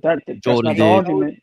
I'm just saying. I understand what you're saying, that Spoelstra was so underrated. No, but that's not what we're saying. Jordan had the, in your opinion, the best coach ever. Kobe had the best coach ever. Shaq had the best coach ever. When they say that about LeBron, they're saying that he doesn't have the best coach ever. No, they say the narrative is always, I'm sorry, they always say LeBron never played for a great coach. This is what they always say. Y'all can look it up. Then they always say he never played for a Hall of Fame coach. They always say that. That's what they pump. That's what they pump. Come on, man. Yeah. But I mean, you get the point though, OG. We're not going to compare Tyronn Lue to Phil Jackson. We're just not going to do that. Yeah. We're not going to compare David Black to Phil but Jackson. You know what? We're not but going to do that. No, but you know what? But we were supposed to. No, but think about this. If you stay in Miami and you win 4-5 with Spoelstra, then it make him be comparable. But it's his, like Dom said, he wants to leave. He wants to do all that. So maybe you never give the coach the opportunity to become a great coach in that realm, because Pop don't have as many as Phil Jackson, and guys is making that comparison. What if LeBron stays with Spo and they win 6 rings? Now you have your own Phil Jackson a la with LeBron, like a Mike in of. Oh boy, I carried you to 4 finals, man. 4 finals in a row. Carry. Okay. 4 we finals. We can't act like Spo wasn't a good coach, though. I'm not saying what I'm saying is he was in the finals 4 times. And hold on. And you know what? Hold on. All right. Hold on. If Bro, you I got 2 Carry, MVPs in that stretch. He was the best. Like, don't do that. Hold on. Arguing now, we're talking about him as the best coach of his time period. He's in this conversation. He told LeBron, take your ass out the 3-point line, man. What are you doing? Go get in the post. Pass from the post. What are you doing? He shot 41% from 3, right? No. After shooting 2 3-pointers a game. Yeah, on less attempts. He was so aggressive that season. That was Come on now. He had to get into LeBron's mind. Listen, this is the way you're gonna play. This is why Dallas coached you this way or defended against you this way. This is why Popavich is going to defend you this way. This is why. You got to listen to Hey, me. Flea. And then you have Hey, Pat Riley back there to back him up. Flea, you carried them. Okay, I'll give you that if you want to say that. But then let's remember the other side of the coin. You lost 2 of those. Mhm. One of them you got your boot smoke. Another one you shouldn't have lost. You just flat up gave out and was what he averaged in them 4th quarters in that Dallas joint, 8 points or some nut shit like that. I'm not So- arguing that. So I ain't arguing that. And in that last one, you had a cramp game 2. You didn't show out. You're supposed to average 60. You're supposed to go out there and do what you a My top bad. 2 I player is averaged supposed to 28 do. a night. My fault. No, he should 28. average 40. He My should average fault. 40. You got to go My at least fault. 30. Fuck all 30 that. and good Nah. defense. 30 and good So defense. no. So when you say 4 straight finals appearances, nah, show the hell up. Nah, supposed None to of them coach showed up, the though. It's best not way just he could. LeBron. No, LeBron shit the damn bad, bro. I don't 28 a game is no. Go for 40. Go for 50. D Wade is hurt. Bosh is hurt. What's your Kawhi got a excuse, Finals LeBron? MVP for holding LeBron to 28 a night. Yeah, but Good. I wonder how It's many of those good. points were with Kawhi. Like, I wonder what the percentage was when Kawhi was actually guarding him. I would love to see that. I've never looked into Yeah, that. I think the whole that's a whole another conversation, bro. Because the defenders No. in this era, how often No. do they get to guard the best players? Can we have that for a topic maybe next weekend? You got Kawhi, you got Iguodala. No, these guys held LeBron. Let's see what the percentages is. But that just shows how great LeBron is. I would never take away his greatness because guys got Finals MVP, and both of them didn't even average 20. I think Kawhi averaged 17, and what Iguodala averaged 15 or 15, something like that. 13, 15. So that's But- a and great then that's a great topic. It is because I think it was more like what Flea is saying. They really didn't get to guard him. Like it was a little off reputation. Yeah. All right, let's go to the 4th quarter. Mahmoud Abul-Rauf, or otherwise known as Chris Jackson, AllBall, made some bold claims about him today. So AllBall, take it away. Yes, just real brief. I think, for our platform, I like to, discuss some of the guys that don't get the prop they deserve. I think Mahmoud Abul-Rauf was ahead of his time. I think he was like one of the guys that started. Maybe I'm wrong. Maybe, like I said, Dom or somebody or Flea maybe can know somebody before. But he was one of the guys I first seen. I was like a real legit combo guard. Like, even though Isaiah Thomas was as well, I just think Mahmoud took it to a whole nother level. He was tough, man. Handle, had the hops. He catching alley-oops, tomahawks. A great shooter. I think in today's game, he would be hands down top 5 point guard in the league. Of course, we know what happened. He got blackballed. And I think back in them days, what a lot of people don't understand is the guards back in them days, they wasn't supposed to get 30. See, that's what people fail to realize. Some things it's about numbers. I get it, but then some things isn't about numbers. You couldn't name 5 point guards back then that averaged 30, let alone, let's just say back then 27, 28. It wasn't about that. It was the prototypical point guard, OG. It was the prototypical pass first, get your team involved. Right. So when you see guys like that, when they make fun and go, yo, he only averaged 15 or 18, that's what it was back then. Just like today, it's if you ain't averaging 30, you ain't doing nothing. But I think his skill set, like I said, coming from LSU, and like I said, them Denver Nugget highlights, when people call you Curry before Steph Curry, that's legit. I do think today he would be better than Trae Young. He would be better than Ja Morant. I don't think those 2 players in that era would be as tough as he was. For when the defense was different, the schemes was different. Them dudes can't shoot. Them dudes is light and just toughness. And I think when I made the Russell Westbrook and the D Rose, I'm saying, why couldn't he have been better than them? Why not? The skill set was there. Everything was there. Everything was there. All them things them guys can do. And like I said, no knock on Westbrook, but without those triple-double that he averaged, I'm being honest, I watched Westbrook. Terrible ball handler, terrible IQ, decision-making is horrific. So at the end of the day, I'm just saying, I think Mahmoud Abul-Rauf's skill set today, he would be hands down. The conversation would probably be him, Curry, and Dame Lillard, and probably Kyrie Irving. I think those four, if he was here today, would be ahead of everybody as far as guards in the league. That's just my opinion. Flea? I think Mahmoud Abul-Rauf was great. I agree with AllBall and him being ahead of his time at that time. I just know, I remember watching the last couple of years of his career. His first couple of years in his career probably a little too early for me, but when I started getting invested, I remember him, and he was a killer. He could handle the ball, he could shoot it, he was fast. But I also remember him never being in conversation for being a top player at his position. Agreed. I know he was never considered that, right? He's never been an all-star, had ample opportunity to become one, never considered a all-NBA player, had plenty of opportunity to do that. I remember him being on those Denver teams, and those Denver teams, like I said, aside from that Denver team that was an 8th seed that beat the number 1 seed Seattle Supersonics, those Denver teams were really bad. And what I mean by bad is they were bad defensively. So now you're the point guard, you're the head of the snake at a time where the point guard kind of sets the table on both ends, really, right? We remember how Derek Harper used to pick up guys 94 feet. Yes, come on, as man. much as we don't consider Derek Harper great, he set the tone on the defensive end, and he set the Agreed. tone for us on the offensive end. That's just how that 90s style was. Mark Price wasn't the greatest defender, but he played on the Cleveland team that was known to lock down, and he had to be a part of a team that played defense. Chris Jackson was not known to be able to defend his position. He just wasn't known for that. So do I think he would have been better than some of the guys that OG named, like a Trae Young, like a Ja Morant, like a Derrick Rose, like a Russell Westbrook?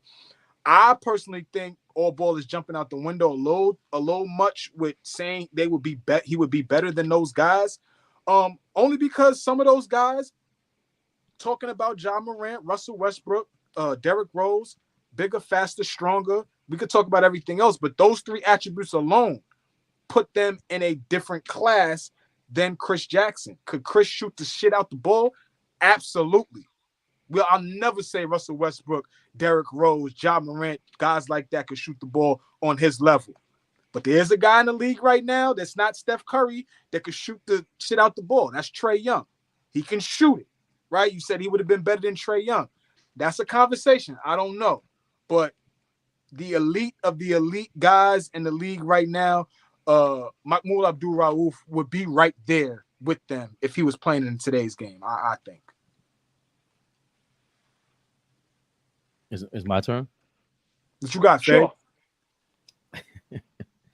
I think AllBall's point essentially is there's a bunch of point guards in the 90s, specifically in the 90s, and they're rattling off names right here in the comments. The comment section today is crazy.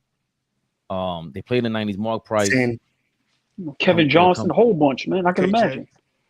Kevin Johnson, they mentioned. Y'all Hardaway, remember Terrell Brandon? Come on, of course. Come on, man. Heard the name, but never seen play. Till he tore his knee up, he was great. Like Mookie Blaylock was a super defender, but there's so many tough. Mark Jackson. Like Come on, man. Mookie led the league in steals a couple of years. Like, yeah, tough. He was a lockdown guy that doesn't gets overshadowed by Gary Payton. Mookie took that stealing shit off the court. That's why he locked up right now for robbery. Oh man, big shout out. I just want to throw that out there. We talking about Mookie. Damn. Right. Go ahead for his shit. But I think all these guys, Tim Hardaway, Kevin Johnson, a couple others we just talked, Mark Price, I think they were better than Abul-Rauf. Kevin Johnson was. I always talk about this. Like, he's disappointed the hell out of me. Even going back to watch that series against the Bulls, that was crazy. How'd you lose? Like, to me, he lost that series for Phoenix, but he was better than Abul-Rauf. Like, that's, I think, your point essentially, AllBall. These people keep talking about these point guards of this era. They didn't have them rules. If you give Steve Nash, even John Stockton, you give him 5 more shots a game, it's a whole nother thing. And the thing for Trae Young, for me, he does not shoot that well. We see his classic shots when he catches fire, super charismatic. I get all that. Way better passer than Abul-Rauf. Way better passer. Not even close. But he's not shooting like that. Like what y'all talking about, he don't shoot that crazy to me. Abdul Rauf was shooting like 90. I remember him leading the league in free throws a couple seasons. That leads to him shooting 3-pointers that well. But his game was very, and remember, this is before you could carry the ball like that. He's in the era where you got to follow the rules and crack somebody, pump fake. You talk about crafty. That's what Abdul Rauf was, and a bunch of those point guards totally to agree. play within that glass box. They didn't have the boundaries that they do nowadays. That there's no boundaries actually. Abdul Rauf gets better in this era. I don't think he's a top 3-point guard. That's crazy. Kevin Johnson, Tim Hardaway might be. John Stockton might be. Like, because these are guys that get 5 more shots a game and it's over. They're shooting the smallest shots possible and they're sturdy enough to really put those numbers up. But I don't know if Abdul Rauf is so many point guards now that it's like, I don't think him out of the 90s. I get it. It's almost like, I see what you're saying if it's Dr. J before Mike. We see Dr. J in the 70s and we go, oh, wow, he's the precursor to Mike, but it's almost like he was still ahead of his time. We still don't say if Dr. J played in the 80s, he would have been clear-cut better than Mike or Larry Bird or Magic Johnson. Nah, he would still be good, but I don't know if he's top 3. I don't know if he's in the same realm as Jordan, Larry Bird, and Magic Johnson. I'm not sure about that. But Abdul Rauf, same thing. I don't think he's in that top 3 conversation. I think these other guys would have showed out more so than Abdul Rauf. I agree with all you guys to a degree. I mean, I agree with what AllBall said about his skill set and all that, and how it's much more tailored to today's game, and how he'd have the ultimate green light to shoot, and the no hand check, and all that stuff. Even the evolution of dribbling, how he'd be able to get a little wider on his crossover, be even a little bit more shifty. I mean, he's playing in the big 3, and he's like has gray hair, and he's still busting people's ass. Like that's one thing about Mahmoud. Like he still hoops like that, but. I also agree with what Fabian said, that it's really hard for me to put him over certain guys when we've seen those guys play in today's NBA. You know what I mean? It's hard for me to say he's better than a Trae Young, who in this pick and roll NBA, he's amazing in the pick and roll. He can get you a good shot every time down the pick and roll. So it's really hard for me to say he'd be top 5 when we don't know what he'd be, except for the fact that I know he'd be better. But it's very hard for me I don't want to take away from how good some of the guys are now as well. And plus, I also haven't seen Mahmoud play as much as you guys yet. I haven't really seen him play full games like that. I see the highlights, and they look incredible. But it's not – I don't know if I have the best opinion for being better than – like, we'd have to say, like, would it be better than this guy to get De'Aaron Fox or SGA? Like, it's very hard for me to say. As far as the guys you named, though, bro, D. Rose and Westbrook, nah, I like Mahmoud, but – it's my Muslim brother right there, but nah, I don't think so. So let me ask y'all a question. Hold on, just real quick. When you see the highlights, well, we know, with his career, it was a lot of ups and downs. He has a great documentary that if nobody watch it, you need to watch it. So it's deeper than basketball. There's reasons why some things happened and some things didn't. But when you watch a Dame Lillard and you watch a Chris Jackson, why couldn't Chris Jackson? Well, excuse me, Mahmoud Abul-Rauf. I apologize. Why wouldn't he be top 5 today point guards if we have Dame Lillard top 5? What skill set is different when it's them two? That's the first guy that I went to, right? When I think about Mahmoud Abul-Rauf, I think about Damian Lillard first. Right. Exactly. But the biggest difference for me with the success that Mahmoud Abul-Rauf would have in today's game is that the guys that we're naming, Damian Lillard, Ja Morant, Derrick Rose in his prime, Russell Westbrook in his prime, just to name a few guys, even John Wall in his prime. These guys were asked to do a lot at that position. Lead my team, score the basketball, put us in position to win.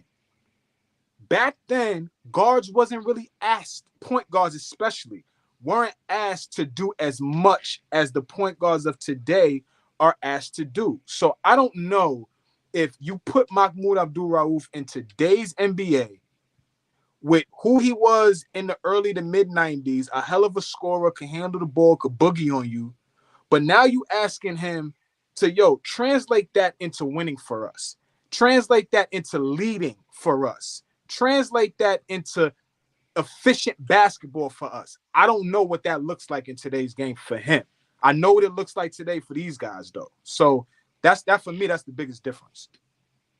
I think the Dame Lillard comparison is great, but the problem is that Dame Lillard is in the league. So he's not separating himself from Dame Lillard. Like, to me, Kyrie, and if you had Kyrie or Dame Lillard healthy, 100% healthy the last 10 years, whatever it is, I don't think Dame Lillard is as good as Kyrie Irving. I think there's a gap between them. And I don't think Abdul-Rauf is on that level. I think Kyrie is, and Steph Curry, and then who else is in this conversation? I mean, Yeah. John Morant, he's better than John What? Morant. John Morant kind of like not shooting well, but John Morant is like physically bringing something to the table. John's an improved shooter though. He's an Right. improved And then- shooter from where he And came we in. ain't talking about SGA, De'Aaron Fox. If you consider them like they're combo, these are all combo. No. guards. James Harden, Yes. James Harden's a combo guard the last 10 years. Right. He ain't on James Harden level. James Harden's shooting way better than Abdul-Rauf, and he's bigger. Now I'm gonna say this. Y'all both make great points. I'm not gonna argue that. But just imagine if he had that freedom. Remember back then, man, that freedom wasn't there, man. It was tougher defense. It was more physical. And like I said, man, big shout out to guys like Keith Kloss, who played in the NBA, who give us some insight. Also guys like Fish, where these guys will let you know, like, yo, man, certain things was you couldn't do it. Yeah. Like you couldn't do it. So we don't know. Remember, like I said, watch his documentary. I just feel his skill set, and if you let that loose, like how these coaches and how the game is played today, where these guys is actually being let loose and letting their skill set, and there's no restrictions. Listen, man, the way he can space the floor, the way he can shoot, the way he get to the basket, the way he can explode, I don't see why he couldn't be top 5. I just really don't. Now, if I'm wrong, I agree with I don't that. knock you, OG. I would love. That's one guy that I would love to see in today's NBA. So when I say what I say, I apologize. But when I say what I say, that's what I mean. Gotcha. So that's all I'm saying. If you give him, if you give him enough freedom, like you give a Russell Westbrook, bruh, he's averaging 30 today. Right. Because now you get Mahmoud Abdul around the rim. You get him at the free throw line a lot more. It's a different. I would love. And mentally, he's tough enough because we see the kind of man he is. Yeah. I think he's mentally tough enough to lead a team on his own. Yeah. Because I think up here he has it. Smart, intellectual. So that's what I mean when I say these things. I could be wrong, but like I said, these players today, they get away with they have a lot of freedom. A lot. And these guys back in them days, the Kevin Johnsons, the Stocktons, like you said, even with the Mookie Blaylocks, the Derek Harpers, they ain't have that freedom. And them guys was offensively talented. They can give you 30. Maybe not every night, but they can do that. But they wasn't asked to do that. But I think even if with Abdul-Rauf, if he comes in there, I think it's just a matter of separating himself, like you said. 30 points a game in this era means nothing to me because there's a bunch of guys who score 30 a game. So you're in the same realm, but that's not Steph Curry. Like Steph and Kyrie, they just shoot differently like that. And I just say Rauf didn't, because even when you watch him, it's all his moves are mad. Like you talk about crafty and intentional. That's like Westbrook doesn't have that. That's what when you compare Westbrook to him. Westbrook lacks mad discipline. He's not like Abdul-Rauf is pump faking you, and all of that is a part of his game. Westbrook, if he's pump faking you, it's like off of some rhythm. It's not really instinctual. It's not really practiced like that. I can't remember Russ pump fake, and who's falling for it, quite frankly. I seen him pump fake 8 times before. Right on the basket, maybe, but yeah. So he's not. I'm not joining the Russell Westbrook hate. I'm not even joining. I love Russell Westbrook. Right, I just don't think he pump fakes. That's it. I don't think his strength is in the conversation of a Dame, Kyrie, and Steph Curry, because they don't even have, like, if to be honest, if Kyrie or Steph have Russell's athleticism or anywhere near it, we talking about a whole nother player. Different level. Yeah, that's just so, because they're so skilled. And that's why I think, again, that's what AllBall's pointing to. It's not out of this realm to think he gets better in this era, because all the point guards have gotten better all of a sudden. There are no more centers. All the centers are gone. So who gets better? All the perimeter players and the guys with the ball in their hands, which is usually the point guard. So I just feel like he's gonna be another guy. I don't see how he's gonna be just top 5, just a definite. I think he's top 10, top 5 easily. Let me say this before we close out. Before Dom say what he has to say. This is my last point. A lot of these guys today that's averaging 30, that's great. I'll never say they're not great. They ain't doing nothing in the playoffs. Some of them not making the playoffs. Some of them is getting there and getting bounced in the first round as well. So, like I said, man, at the end of the day, as great as these guys is, I ain't trying to be funny, but SGA, let's see if you get to the playoffs and make some noise. No, I'm being for real. I John know, Morant, but I John know how Morant, you are. SGA is first team All NBA. Now right, he got to right, do something. right. I'm not right. But I'm saying all these guys. You gotta tell me. Trae Young, we seen you for that first year conference finals. Love you for that. What's going on? John Morant, we know you got little troubles and things of that. I pray that you make it, and I hope you have an MVP season. But I'm just saying, a lot of these guys we named, Russell Westbrook, ever since he ain't have Kevin Durant, it's either no playoffs or you bounce in the first round. So as great as a lot of these guys is, yeah, their numbers may be better than Mahmoud Abul-Rauf. But listen, their success ain't that much better. I'm sorry. They ain't getting to the conference finals and to the second round and game sevens, and it's going down to the wire. These dudes just looking, they ain't making the playoffs or they get knocked out. So that's all. Yo, close this out, Dom. You see how he conveniently didn't say Damian Lillard's name just now, right? But I'm gonna sorry. leave that alone. I forgot. No. That's my guy. I'll never be biased. I know. Dame Lillard as well. As great as you are, y'all dudes ain't making no noise. So that's all I'm saying. Go ahead, Dom. Thank you, Flea. No, I love you, OJ. Does Mahmoud? I know he has range, but like, does he have Dame range? Hey, it doesn't matter. Nobody did back then. Nobody. Yeah, that's not. Okay. If you can knock it down, you can knock it down. Yeah. But I would imagine Mahmoud though, his pull up like mid range is way better than Dame's. Like he elevates. Tough. He's a little small. He's a little smaller than Dame too, so you got to get it. You got to get it up there. He gets great elevation on a shot for a small guard. But anyway, yeah, guys, this was really fun. This was honestly my favorite one. Every single one is becoming more fun. I think today's discussion was the most animated, and I also think we had by far the most comments, by far the most people watched. Again, as always, please let us know in the comments what you guys want to see. Maybe suggest topics or maybe what we can do better. We're always trying to take constructive criticism. Yeah. And by the way, two things I want to respond to. One, Rauf might be Terry Rozier is very disrespectful. Terry Rozier is nice in moments, but come on, let's stop that. Scary Terry. Yeah, I like Scary Terry, but he's not pulling up over guys like that, one-on-one, no screens. Corey KP says AllBall still hasn't said when to believe and not believe Draymond. This was in reference to your comment last week about Draymond. I said to you that Draymond said on multiple occasions that he recruited KD after they won. He was already trying to stack the deck. He's like, how can we get better? And you say, I don't believe him. He called him in the parking lot. Listen, Draymond, Curry and them, they ain't going to duck that smoke. Them boys needed that help, and they went in. They called Superman, got their super friend. Draymond could miss me with all that. Ain't nobody calling nobody after you won. Stop it. Stop it. Go ahead, Dom. Make sure to let everybody know where they can find everybody. As you guys can see on the bottom line, it's been on the ticker the entire time. All our platforms. For me, at dimedropperpod on Twitter and Instagram. And of course, if you're already here, that means you're already subscribed to my YouTube. Hopefully, keep subscribing. Hit the notification bell so you know every single time I post a video. Every single Sunday, for the most part. Every time we're all available for sportsmen, trying to do it consistently. AllBall? Hey, man, I just want to say support everybody. These are good brothers here, man. Like I said, I love them like I love a real brother. For sportsmen, man, every Sunday, 8 o'clock. AllBallTV is everything. The Twitter, the YouTube, the Facebook, the Instagram. But just make sure y'all like, comment, share, subscribe to all our platforms. Fabian, Dom, and Flea, man. But just want to say appreciate y'all brothers and can't wait to see y'all next weekend.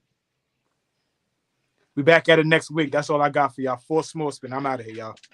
Fabian? We live, Flea. We live, Flea. AllBallTV, Dom Dropper is beyond the pleasure. AllBallTV is not going anywhere. Everything else is trash. And I mean everything else. Everything else. What are you talking about? Whoever you want to ask me about. Whoever you want to ask me about. Don't let me get in my bag and drink some coffee. Look, don't let nobody steal this. This is what we do when the players is going to save each other. Got the cape on. Somebody got to save the competition soon. AllBallTV, man. You already know. Fabian PerspecTV. Have a great night, y'all. Yo, holla at y'all. For Sportsman. Shout out to everybody in the comments. Thank y'all. Shout out to Australia. Shout out to Australia over here. Oh, Australia. Make sure y'all subscribe and follow everybody, y'all. Have a good night. Have a good night. Good, Mr. Person.